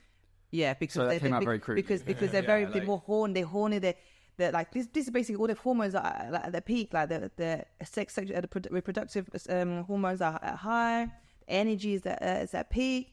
They're more extrovert. They want to go out, that. They just want to do something like that. Yeah, it's like we haven't evolved that much from cats, have we? Because I mean, it's like oh, she's on heat. Yes. So anyways, to answer your question. So I asked it, like, make sure that the best thing that I would say, track it, and also where she is. And you can't take it too personally when they say and then if she does, get emotional, Aggie, just hold space for her. How do you mean? But what does hold space? Like just listen, like make her feel safe. Yeah. When I feel safe, that means like I'm here to protect, not that. Like it's just like let her feel heard. Yes, yeah. So because a lot of women, to be honest, we just want. Yeah, exactly. I'm trying. A lot of times we just want to be heard. To be honest, we want to be heard. Want to feel seen. Of course. I can't speak for every woman, but for me, I don't. I think everyone. We've discussed in your podcast. Yeah. I think everyone has that desire to be seen. It's what you were saying earlier about your parents as well. Yeah. Like, I can't speak for every woman, but for me, I don't care about you and my man buying me expensive stuff. It's not that. It's about the care they put in. Yeah, like you just being there with me, like spending time with me. For me, maybe because obviously we have different love language, innit? Yeah. But for me, it's like, spending time with me and affection, just holding space. Like, a lot of people say that their number one love language is time, spending time and quality time as well. I thought that was quite an interesting part because, we go on, sorry. So spend time with them.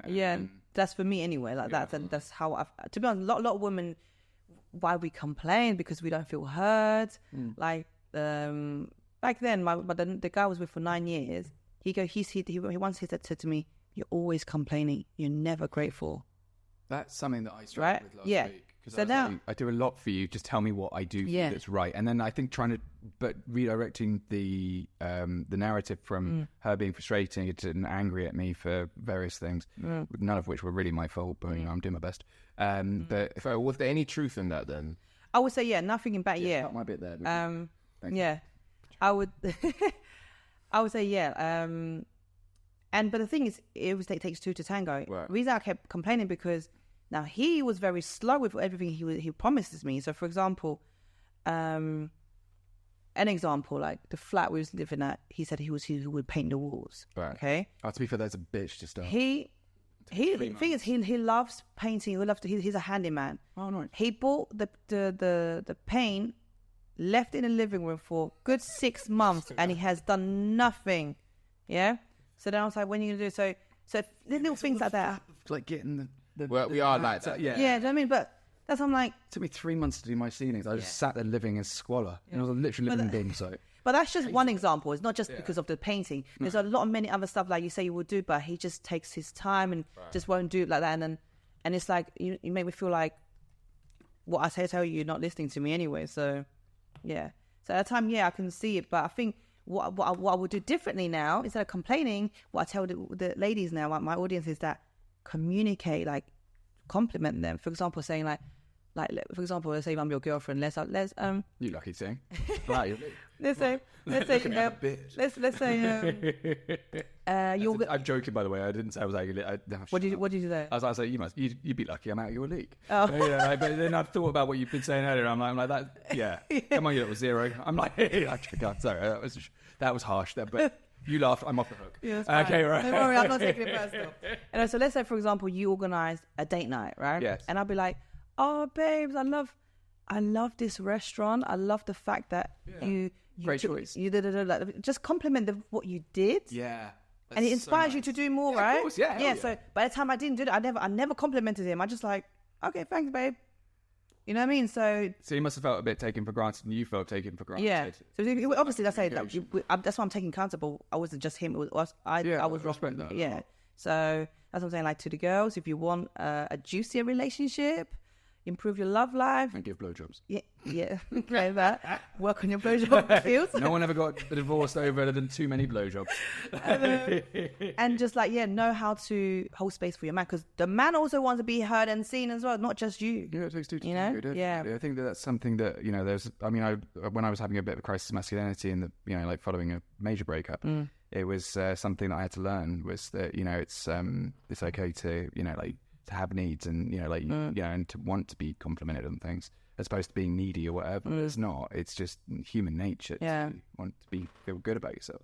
Seen. Yeah. As you say, it's surprising how like there's always gender divide stuff, and yet everyone seems to want the same thing. And like I don't know if that's a societal issue. Well, I know it's a societal issue, but it's interesting how simple the answer is. Like, because I think that a lot of the things you said about empowering women is stuff that I, when I was doing my research trying to figure out what the hell was going on with me, it was like, it's amazing how much of that advice is very similar to what I was reading and hearing as well. It's impressive. Yeah. It's sad in a way. It is. But because I think everyone gets... Yeah. And also, like, this is gender war thing. What the fuck is that? It's just bullshit, man. Like, men are not masculine enough, or men are not and then the men will be like, you women are blaming men, are so quick to blame on men. It's like, this is just a constant cycle. It's exhausting. Yeah, just like, you know what, just both sides attacking each other. Yeah, just what's the love at? They're all just lonely people who I think that's quite a sad thing, because they're people who have either been hurt before, which is okay, like we've all been hurt, but it's almost immature. It's like all men are scum or something. No, they're not. Like, and like saying, it's like what we talked about in your one, like the red pill, blue pill thing. It's silly. Yeah. It's like, most people just want to be appreciated and, have someone to make them dinner occasionally. Yeah. It's nice. And, like, I want a hug. You can have a hug. You're my special person. And that goes both ways. I think it's just such a simple thing. Hug more people. Also, sleep naked. It's another one. Actually, it's good for you. It's so good. It's actually good for your health, yeah. It's really good. It's like, there's nothing softer than your missus. And you just sit there, it's like, oh, you're so lovely. It's like, get your hands off my tits. No, they're lovely as well. Like, get off. I'm trying to sleep, you prick. It's like, yeah, but... You see that? Is that what your girlfriend's like? Hey, no. Okay. But the way you just described it, a lot of women are like that they don't... They push away the affection. Yeah, that's something I found, actually. And I quite think a lot of people. That actually... How do you respond to that? Yeah, puts the man off, right? So it's kind of like, what? Like, I want affection, Like, don't you find me attractive or something? It's like, I think... That's how it does feel sometimes, yeah. Yeah. But I'm not saying that I get sometimes maybe we do want a bit of space, but it's like, be more gentle, but be like... It's like, when is it appropriate to kind of, like, sort of, not try it on per se, but, like, to instigate, should we say? Because that can be quite difficult, because there's a lot of micro rejections, like, no, get off, that kind of thing. And then I think after a while you just learn... almost behavioral. It's like, to go into psychology, it'd be like, behavioral. It's a learned behavior that you're just like, okay, well, that didn't work. Let's try something else. What else can I try? I mean, like, if a girl's say, pushing back at you because they, like, not necessarily because they don't like you, but how do you kind of change your behavior to make that, to change what the result of that is? So, as in, what would I do? As in, if let's say your boy, you were like, you didn't really want your boyfriend, touch me, touching you up, or whatever, but then how would he go? Sorry, sort of weird. Yeah, how do you go about like trying? Yeah, how would you prefer that he approached you if he wanted intimacy that wasn't necessarily sexual, just a cuddle or something? But if you're in the mood, it's like, nah, I don't really want to be touched. You know what? I've never had that before, because I'm an affectionate person. It's sort of weird that you would have to, like, I don't know, declare it that you want. Yeah, because I love being spooned. I love my mouth hugging me. I love being shown affection. I love showing affection as well. So that's something I'm affectionate myself. I've never had that problem with me. If anything, if my man doesn't hug me enough, I'll be like, can you hug me, please? It's like, I need a cuddle now. It's like, nah, not right now. I'm just not in the mood. It's like, well, I am.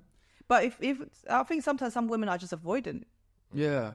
How would you get around being if someone is avoiding? If it's avoiding, that how do they become more? They need to address the issues they have. Why are they avoidant? Yeah, obviously to deal with like the the previous trauma from previous relationship, or maybe it could be childhood trauma, whatever it is, father wound, mother wound. That's why they're avoidant. Yeah. And how, as a partner, can you, resolve that or like support them through that journey? You have to make them feel safe, understand what is it that what their needs are. Making new. And Because I also feel that there's different personality types. So maybe somebody like that needs to be with somebody who don't necessarily need a cuddle all the time. Yeah. So there's different personality types. Yeah. Cats and dogs, I suppose. Yeah. That's why if that's another thing. If affection to you is important, then you need to rethink if that person is for you or not. Because you can't be just settling for good enough, thinking, you know what, I'll be with this person for a while, might as well stick with this person. Do you know what I mean? And that's why I was that 9-year relationship, it could have ended a long time ago. But because I was with him for a long time, I was like, you know what, I've been through so much. It's easier. On the 5th year, it should have ended on the 5th year, to be honest with you. But I just dragged it on. When you said that you wanted to get married to him, though? We spoke about it. I said, join kids. How was the first year of that relationship? It was good. It was nice. Was it? It was nice. Yeah, it was good. We actually broke up the 3rd year for a week and then we got back together. Right. Oh, yeah. Yeah, and then we had a few arguments where he actually hit me twice. What? Oh, wow. Yeah. Whoa, that's where the line is. Yeah, I stayed. I forgave him. When you say he hit you, do you mean like proper punched you? No, he didn't beat me up. Yeah, that's okay. Now that's the thing. Because there's a difference. Yeah. There's actually there isn't a difference. Yeah, he still laid his hand on me. So basically, the one time, basically he put me on a chokehold against the wall, and then from there, like his eyes, the way his eyes, it's almost like the rage, and then from there he just picked me up and then just threw me across the room onto the sofa. And I remember banging my head on the wall. Like that was just shock for me. Whoa, that's concussion stuff. Yeah, and then the second time was. But he had you jump on them, swat, and then threw you from there. Yeah. Jeez, that's a lot. That's going to cause concussion. Well, the throttling and then the. Yeah. I'm sorry to bring up from past traumas, by the way. No, it's fine. It's important to talk and then second time was. Do you remember both times I did something so stupid as well? Anyway, second time was I was just sitting on the sofa and he would just sit on the kitchen table and he grabbed something like this bag. It was a soft bag, but doesn't matter. That's not the point. It was soft, and I said something. He goes, "Oh, why are you so rude?" And it picked up and just threw it on my head. What, like full on or just like? Yeah, full on my head. It. Yeah, although it was soft, but that doesn't matter. Yeah, but it doesn't matter. Right? It's not like it's like a pillow. Yeah, right? and then and it triggered me obviously. And my instant reaction was like, "What?" So I grabbed it and I wanted to throw it back at him. And he was like, "What? What are you gonna do? You want to what? What are you gonna do?" And he got up his chair. He started a fight with you. And then he just grabbed my hair. No, sorry. Did he grab my hair? I can't remember. I just remember. You know what? It happened so fast. I don't remember. It does. But I remember he put my arm behind me and just grabbed me and just pinned me down on the sofa, like pushed my face on the sofa like that. You haven't done anything back at that point. Nothing. No. And then I just said, I was in shock. So I'm sorry. Right. And then I remember that the second time was the night before my birthday as well. What? And then I woke, and then I remember when he went to bed and he wanted to like hug me, and I was just like, don't touch me. Is that after he's just throwing you around a bit? And yeah, so basically both times he still wanted like hug of course me, whatever. not. Like, you and then don't feel safe. Yeah, I remember one time I don't remember if it was the first or second time. No, the first time I said to him, basically I can't remember exactly what I said to him, but I texted him basically along the lines like how he basically said that, why are you acting like I beat you up? Because he grabbed you by the neck and threw you. And he goes, you make it sound so serious. I didn't beat you up, If did that to me as a friend, we would have issues. Yeah. Although we did take a picture of him pretending to strangle me one time. We got very drunk. Anyway, it's a different story. Yeah, go on. But yeah, and then I think I said to him, like, how can you act like nothing happened? Oh yeah, I think I said, how can you act like nothing happened? And he goes, well, what do you mean? Like, you're acting like I beat you up. I didn't beat you up. I can't remember how he put it, but he made it. But he basically put it like say it was nothing. And I was like, how can you say it's nothing? You laid your hand on me. Yeah. Anyway, so the second time I remember it was the next day was my birthday. This was really bad. I had cuts here. Fuck. And I had bloodshot in my eye.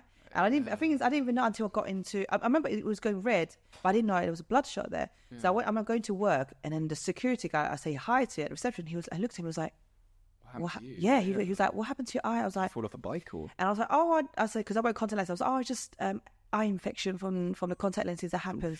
And he goes, whoa, it's really bad. You better get checked. So I thought it was just red. It wasn't like the blood because he didn't show in the morning. Yeah. Went into the office. My manager was like, oh, what happened to your eye? I was like, oh, just contact lenses. Yeah, okay. But did you put glass in there? But I didn't even realize I had cuts here until that. I don't know, until I got into the office, into the toilet, went to check. I was like, red, literally red, and then there's some cuts here. I was like, fuck. So I had to, and I was supposed to have my birthday lunch with my parents, and I had to cancel. I was like, Mum, I said I've got a meeting. I'm not doing it. Ruined your birthday. That's not. Yeah. So that day I went to my best friend's house. I was on the phone to her and I cried, and she was like, "What?" And she goes, "Come to mine." Out of that, like. And then I stayed at hers, and then at 11 p.m. that day, he texts me. He goes, "Happy birthday. Where are you?" And then I said to my first friend, "This is him texting me at 11 p.m. on my birthday." Apologise. He just said 11 p.m. Happy birthday. Yeah. Where are you? Yeah. On your birthday. Yeah. And then I said, and my best friend was like, "Take a picture of him and show him what he did to you." So I showed him the eye and the cut, and he goes, "What's this?" You. I said, "This is the birthday present you gave me." He goes, "What do you mean?" I was like, "You did this to me yesterday." And he was like, "What?" Like, apparently he didn't realize he did that to me, blah, blah, blah. Drinking or something? Oh, yeah. No. And then, and his story was like, oh, basically I was trying to control you because you was going to go crazy. When you picked up that bag, you did like a roar and like you wanted to just throw it back. Yeah. You himself. And then I said to him, "You know what? I'm so done with this." Yeah. And then he begged me, like, "I'm so sorry. I don't want to lose you." And then I forgave him again. Yeah, no, I had something similar. I had my ex-girlfriend back when I was when I knew Marlon at first. She hit me. She slapped me so hard that it burst my eardrum, and the pint I was holding in my hand skittered across the courtyard we were in because I hugged a friend of ours who had a friend of mine who was engaged, and security moved in on me. As if in case I retaliated, which I didn't, luckily for her. But then afterwards, she just kind of followed me around until I finally spoke to her, and then gave me a joint. Then wanted to smoke a joint that was my weed anyway. And then that was when I learned that this person didn't have any respect for my boundaries or me, and she just flew into this rage suddenly out of nowhere. And all of a sudden, I'm hug a mate, and I turn around and bang, almost all I can hear is a pinging, and it took me a long time for that to heal. Because I'm a swimmer, normally I was a swimmer, and couldn't go swimming for a while. Even then, every time I was underwater, if I was going diving, it would hurt.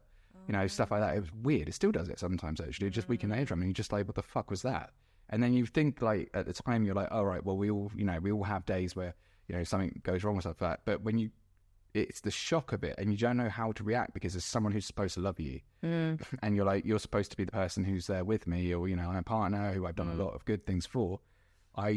You want to think that you deserved it, but you didn't, and you don't want to see them as the baddie or what they did. But it's a very difficult thing to come to terms with. Especially if you've been with someone in a long-term relationship and you love them. Yeah.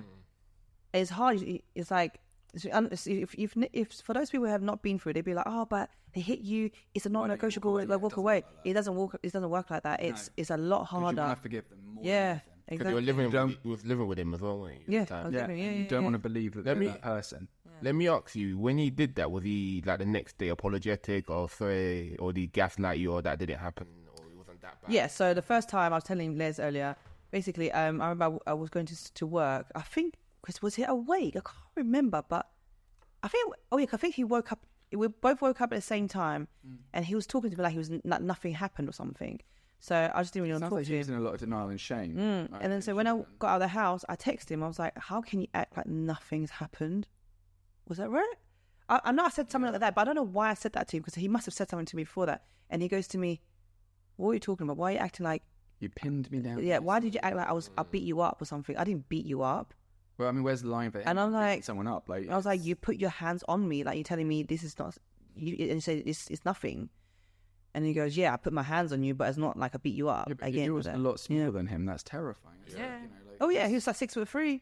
Jesus Christ. Yeah, a man should never put his hands on. You should never hurt a woman. And I mean, nor should the women did this. I mean, that's I guess at times, I mean, I think that there is sort of there are times when, you pin, you shouldn't go for the throat unless you know that unless you're under threat. Like, the only time it's okay to hit a woman is if it's got a knife. Yeah, I remember when he... or you're really scared for your life, in which case that's self-defense. Easy. Yeah. I remember he gave me a massive bruise on my chest when he like grabbed me to throw me like across to the sofa. The next, like my chest, massive bruise there, and I was like, "What the hell?" Like it was almost like someone punched me. That's how crazy. Yeah. See, but yeah, because I was always scared of just like because technically that's assault. Like on the legally speaking, ABH. Yeah, it is. Yeah, and well, not maybe common assault. Yeah, common assault. What? Poking someone? Yeah. I mean, I did criminology and I was speaking to the cops. So did I. Oh, girl. High fives. Criminology, right? Did you get anything out of that degree? No. Me neither. No, I started, you know what? A very good reference. You absolutely love me. I went through clearing. Yeah, and then I just called up any university, whatever they had left, and then came to. It's interesting as fuck, though. Yeah, came to university at Westminster. They was like, "What do you have left?" "Oh, we have criminology, a combined honour with economics." I was like, "Yeah, that will do. Whatever." Economics. That's a weird combined. Yeah, I know, but it was two separate degrees anyway. Yeah, but I always remember I just memorized all the essays for the exams. Passed it, got 2-1. I forgot everything already. I forgot everything. I'd like to always have to commit the perfect murder. And that's the only one that I remember, the only lecture I remember. No, there was two. There was one that was feminism. The woman was very feminist. Yeah. She opened with all men are paedophiles. What? And we were I shit you not. She was a German woman and she goes, all men are paedophiles. What? Her argument, I think, was that... there's women are paedophiles. Yeah, it was that because we tend to look for the younger model, we're technically, depending on where you draw the line on what constitutes paedophilia, all men are just looking for the younger and younger out. And I was one of 3 guys in a room full of 72 women. There were 72 of us, and I was one of 3 guys. I just put my hand up, and I was like, "Excuse me." She's like, "Yeah," and I'm like, and I could feel so many eyes on me going, because and I was like, okay, well, we're in a bed of dinner snakes here. I'm not a paedophile. And my mate Tom just stood up on the other side of the pussy something. Yeah, me neither, actually. It's like, It's like, come to think of it, it's just like... He was going along with it. It's like, actually, now I come to think of it, I'm also not attracted to children.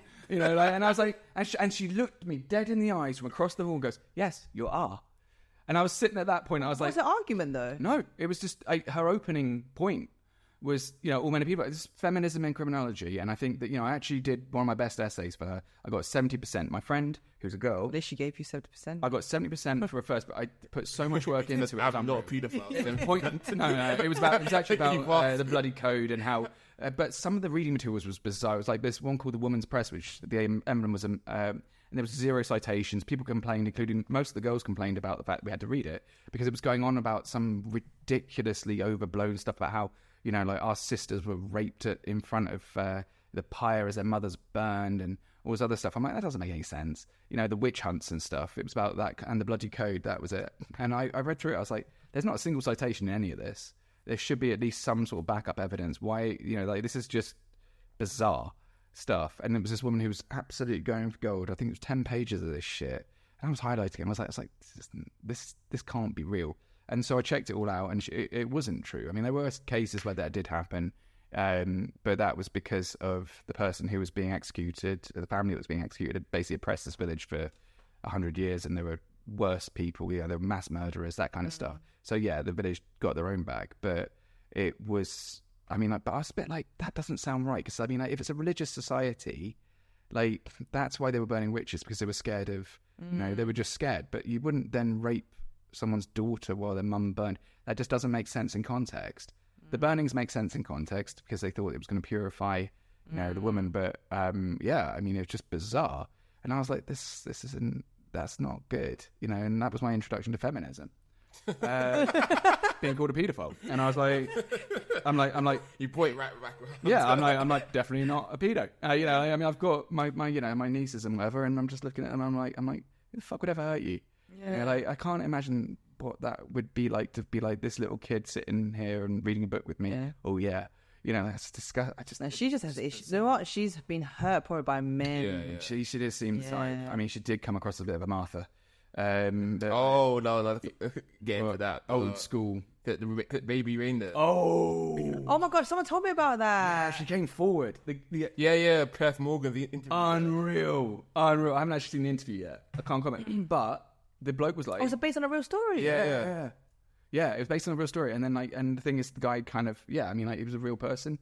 But I'm amazed that the rapist hasn't come forward and been like, "Oh, sure, I didn't rape him."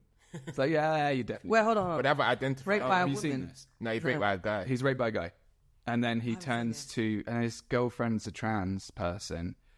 It's amazing. You should watch it. So basically, it's quite a heavy, you know, I mean, make sure you got a glass of wine handy. yeah. It does Episode 4 is rough. It's rough. Yeah. It's I had to take a 3-week break from watching the show. Same. Really? I took a week Wow. off. I took a week off. Yeah. Mostly because it was bedtime. I was like, I can't watch this show. I'm mad. 3 weeks off. I wanted to, I mean, I was watching it with my girlfriend. Yeah. And we were just like, well, that wasn't quite the easy flick that we were It imagining. was hard to get through episode 4. We went to bed in dead silence. Yeah. Which for me is a big deal. I'm very bad at silence. It's crazy. So it's basically he's like good. a failing comedian, and then he gets like groomed by this the writer. Yeah, like a writer of some successful show, Channel 4 show, and then he gets groomed by him, and then he starts doing drugs with him, and then he wakes up with the guy like, you know, with spit on his cock and stuff like that, and like, you know, the guy keeps sucking him off and Every day, every time he gets high with this guy, the guy does something to him. And he keeps feeding him BHB or something. Yeah. To just take the edge off. Muscle relaxers and stuff. So he can't move and he's trapped, and then eventually rapes him. And then... But wait, but he's allowed because he wants to make it. So he keeps hanging out with this guy thinking, you know, it's going to go somewhere, but it doesn't. He predicts... And the conclusion is quite impressive, but it is very emotional. I mean, it makes you... I mean... Part of you is like, why did you keep going back to Yeah. And meanwhile, he's got this stalker woman. Yeah. And she's the one who calls him Big Reindeer. But then in the end, it's really quite... I guess part of his character needs some of this. He needs the attention from the stalker, and he also needs this guy to help him. He's so desperate to get... To be something. Yeah. And he's chasing success in such a way. So he knows something's wrong, but he just keeps putting up with it. Till eventually he gets raped by this guy, and then, But his life is a bit weird, and it's like, you know, like you do get frustrated with the protagonist, but at the same time, like, you kind of see that it could happen. Yeah. You know, it's not so far-fetched. Yeah. You know, like, and it's very psychologically moving. It's a bit like Saltburn. You know, like, where it's like there were those scenes that you're just like, it was good, but it was disturbing. Yeah. So he was straight before all of this happened, and then now he's... And his girlfriend is, he turns to a trans girlfriend after he was raped. And Amazing, he enjoyed the feeling. No, I think it just called into play his sexuality. He doesn't know what he is anymore. Yeah. And got confused if he was gay or not. The psychology. Yeah. Oh, shit. It's really dark. Yeah. It's deep. And it's so... That's why they say, like, you know, when men go to prison, they come back gay. Come out gay. No, not always. No. I've never been. Actually, I've never been in prison. I don't know. No, but they say that they say like some men come out, like, come back. Clearly from the UK. Too far? I don't care. Is that what the line is? That's what the line is. Okay. I think that's just the line.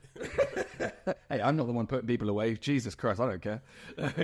Well, I care, obviously. I care, you know, you shouldn't be falsely incarcerating people just because of the colour of their skin. Anyway, moving forward. Disclaimer. Not racist. Surrounded by people from different ethnicities. We're like a diff dream here. Anyway, sorry, go on. I don't know. Oh, yeah, so we'll talk about being... Oh, yeah. It's a really good... I mean, I'd recommend it, but I mean, definitely don't watch it with the kids. Yeah. Jesus, you're going to be fielding some awkward questions if you do that. But yeah, it's very mature, but it's very emotional in so many different ways. I mean, it's brilliant. It is absolutely brilliant. Yeah, and they tracked down the person that was stalking him, and she's come forward and said, like, it's live or whatever. Yeah, but come on. No, you know, I mean, like, I mean, I've had... Apparently she sent him 41,000 emails. Yeah. Huh? She sent him 41,000 emails, 400 voicemails. So legally... It counts as cyberstalking if you send 2 messages within 6 months of someone telling you not to talk to them again. That's what the law is. You have 2 messages in 6 months. Yeah, that's nothing. 4, yeah, exactly. So technically, you know, and you know, like things like putting pictures of them on Facebook or whatever, you can get done for that if they don't like it. So it puts people in a very awkward position because the law does need to be updated a bit. But this guy comes in, he says, look, she's emailing me constantly. Look, here's another one. Ba-ding, ba-ding, ba-ding. And the police, of course, they're just like, all right, well, just block her. He's like, but he couldn't. And then, like... Because she's using burner email addresses. And burner email addresses, yeah. And it's just like... But then after a while, he starts listening to her voice notes at the end. And she tells him why she calls him baby reindeer. It comes from childhood trauma. So he just... And that makes the whole thing bizarre because it humanizes this woman who's... just a lonely person at first, and then she gets weirder and weirder, and then she gets violent and then hits him with a glass and stuff like that, and really, really scary, and like attacks his girlfriend, the trans person, and then ruins his life basically. But then because she keeps doing it, his girlfriend leaves him. I feel like there was an aspect of when he reported it to police that they didn't take it as serious because he's a man. Yeah, he's a man going through this. They're like, what? Why are you not doing something about it? Why do you keep coming to us? It's like Jordan Peterson says, you can't go past a certain level. That's why men struggle with crazy women. Because naturally, if Marlon and I would, what he says is, if Marlon and I would have a fight, we'd start by disagreeing as men, and then that would turn into pushing him, like shouting, a bit of push, and then one of us is going to smack the other one. And after that, the you come together and you say I'm sorry, and you shake hands, or you just never part ways. But with men fighting women who are just as aggressive but in a different way, or shouting at them or whatever, you can't. You can only go up to stage 3, which is shouting back. After that, if you get violent, then you're instantly criminal. And that's happened to me before, where like that one that I told you about, the one who hit me. She stalked me for about 3 months, wouldn't she? Which one are you talking about? The one from uni. Okay. Yeah, we shouldn't name names, but it's but we would literally have to lock our side of the block so she couldn't come in. And that's 6 lads basically held captive by this person who just would not leave me alone. Yeah, what she did, she made friends with everybody that on the other side. Yeah. Yeah. She was insidious. It was pretty scary. But again, there's that one time I was cooking my dinner and then she just comes in and starts hanging out with me. Or I'd come home from a night out and she'd be sitting in my kitchen because someone had let her in, and she persuaded them. She's very persuasive, very manipulative. Stayed out the weekend. Oh, like, she never. One of the girls' rooms. Yep. And she had her own house. She had somewhere to be. She had a cat, which is now my cat. But yeah, I love my cat. But like things like that, and it got weirder and weirder, didn't it? And like even after all the drama, this is why I ended up in Indonesia, because again, I mean, I told her just never talk to me, don't leave me alone. But then she's like, you see them, the person you loved, and they're like, I just want to do a little something for this and this and whatever, and they make all these excuses so you can't say no. I mean, for example, we were trying to get rid of her when she was staying at my parents' place. She was supposed to stay for 3 days. She stayed for 3 weeks. She was washing her knickers in the sink, in the bathroom sink. And my parents were like, please go home. I was wondered how she changed, because she didn't have like a change of clothes with her. No. I mean, she would just, she had I guess she probably brought a few bits and bobs, but she wouldn't want to leave the house or anything like that. And every time we tried to leave the house, she would be putting on her makeup. I mean, one time I tried to get her to leave. She spent 6 hours doing her makeup. So we'd get to about 10 o'clock at night, and then I couldn't just, and then she'd be like, oh, I'm going to have to go across London on my own. She was like 24. Of course she could get across London on her own, or 23 or something like that. It's like, yeah, of course you're able to. But she made me, then she booked herself into a hotel locally, and then was sort of being like, oh, I want to have hotel sex with you and all this other stuff. I was like, okay, because I'm an idiot. Like every man is led by his dick. Unfortunately, it leads you to crazy. But, but it was that kind of manipulation. It's quite, they make it look like you're, it's wrong. You can feel that it's like, what the fuck? But you get suckered into it because they know your weaknesses. In my case, I was a horny little devil. And she knew that, that was the weakness. And also it would be like, but there would be also stuff like, I was trying to get to have a lads one with the boys. And, I was poker night and I hadn't seen the lads in 6 months. So we were at my mate's house, nothing, nothing was going on or anything like that. Just going to go play poker and have a few beers. Normal thing to do, right? She made sure one time she insisted on coming with, and the second time my phone was just getting blown up the whole time with her accusing me of cheating on her with whoever else was there, what other girls were there, and all this other stuff. And meanwhile she's staying at my parents' house, so afterwards I have to go back home to bed with her. Ridiculous. And but you don't know how to get out of it. You feel trapped, and you're not sure why you feel trapped, because they're so nice and you love them. You're just like, oh, but you're lovely. Yeah, it messed me up for years. Couldn't have a healthy relationship in years. It's kind of like emotional abuse. Oh, it's horrendous. Yeah, and it stays with you. Even now, a normal argument, and I'll instantly go to an extreme. Oh, we are really getting deep today. Yeah. It fucks you up. It's funny, like we tried to 2 glasses of wine later. We tried to wrap up an hour ago. Yeah. And then shit got real. Then suddenly we went deeper. It's random. It's easy to do, though. It's very easy to talk about those things, I suppose. Yeah, it is an interesting thing. We should probably edit quite a bit of that. Because otherwise, actually, no, she can't see me because it's totally true, and I've got witnesses. Got several witnesses, but yeah, fuck her. Yeah, it's bizarre because it stays with you, and that's your base plate for a relationship. That so any signs of. Let me ask you both a question. Oh, hello. Now I'm being interviewed. Yeah, I'm gonna turn the mic. I always have this like, I would rather a bad relationship end like really early as opposed to go on like for years. Like we need in like, both of your situations. Smart. Now, would you have preferred that now? Like, if looking back on it, would you have preferred that ended in the first year? So, I'm going to use that. Ladies okay. So, excuse me. Sorry, it was a little vape. I always say I don't regret anything in life, so I don't regret it happened. But no, given a do-over. Actually, I don't think I would change it. No, because I wouldn't be the person I am today. To be honest with you, that's true. Because if I had ended it earlier, I probably will probably do the same mistake, but with another person. Right. But all the stuff that I experienced with him, definitely shaped who I am today. Right. Yeah.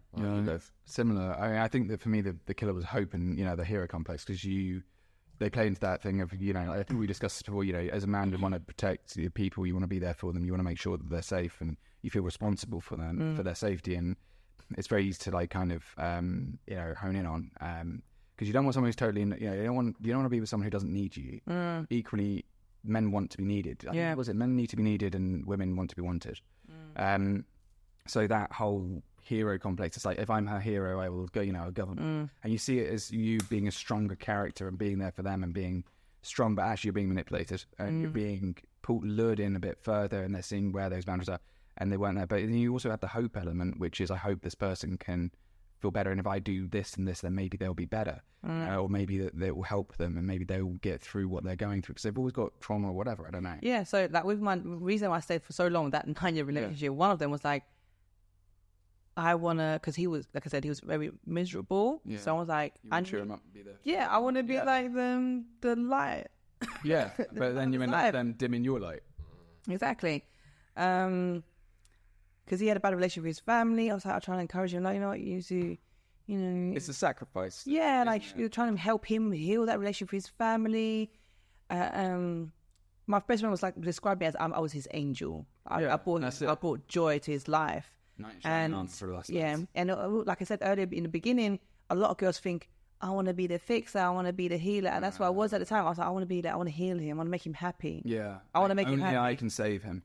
Yeah, exactly that. In reality, you can't fix somebody. Exactly, unless they want to do the work. Yeah. And like half the time, it's quite easy to aim off the work to someone else and then just live in squalor. I mean, you remember the old days when it was like you go into my room at like midday and like she had the curtains drawn so that there was no light in my room, and it was just like, please, just what else? Don't. So I just stayed in bed. Oh, hi. Go away. Shoot. I actually used a broomstick once to like kind of shoo her out. I shooed them like that at their feet, and then I got screamed at, and I was like, no, I just want to get changed in my room without anyone else in here, if you don't mind. Now, out. She was saying a lot. She was like, she wouldn't like leave. Attached to your hip. She wouldn't leave. She wouldn't. Going to a lecture was the only respite I had from her, and I would just spend the whole lecture bitching and whining because I was so like, it was the only time I could get away from her. So, and I still had to go home. So this is like in Hall, you could just walk into our block. Yeah. I mean, the locks didn't really work, and we couldn't be asked with them because 6 lads, good luck. Although we did get robbed once. So yeah, we did. Yeah. Well, you did. Yeah. Well, I didn't get burgled. Yeah, your neighbour. Yeah. Anyway, yeah. So it's weird times. Anyway, right. I think that's probably the appropriate time to shut down on this. Yeah. Otherwise, we're going to get all of them. Let's try the second shut down. Yeah. Second wrap. So tell us about your dog. What's your favourite pet? No. All right, ladies and gentlemen, thank you for listening. That got deep.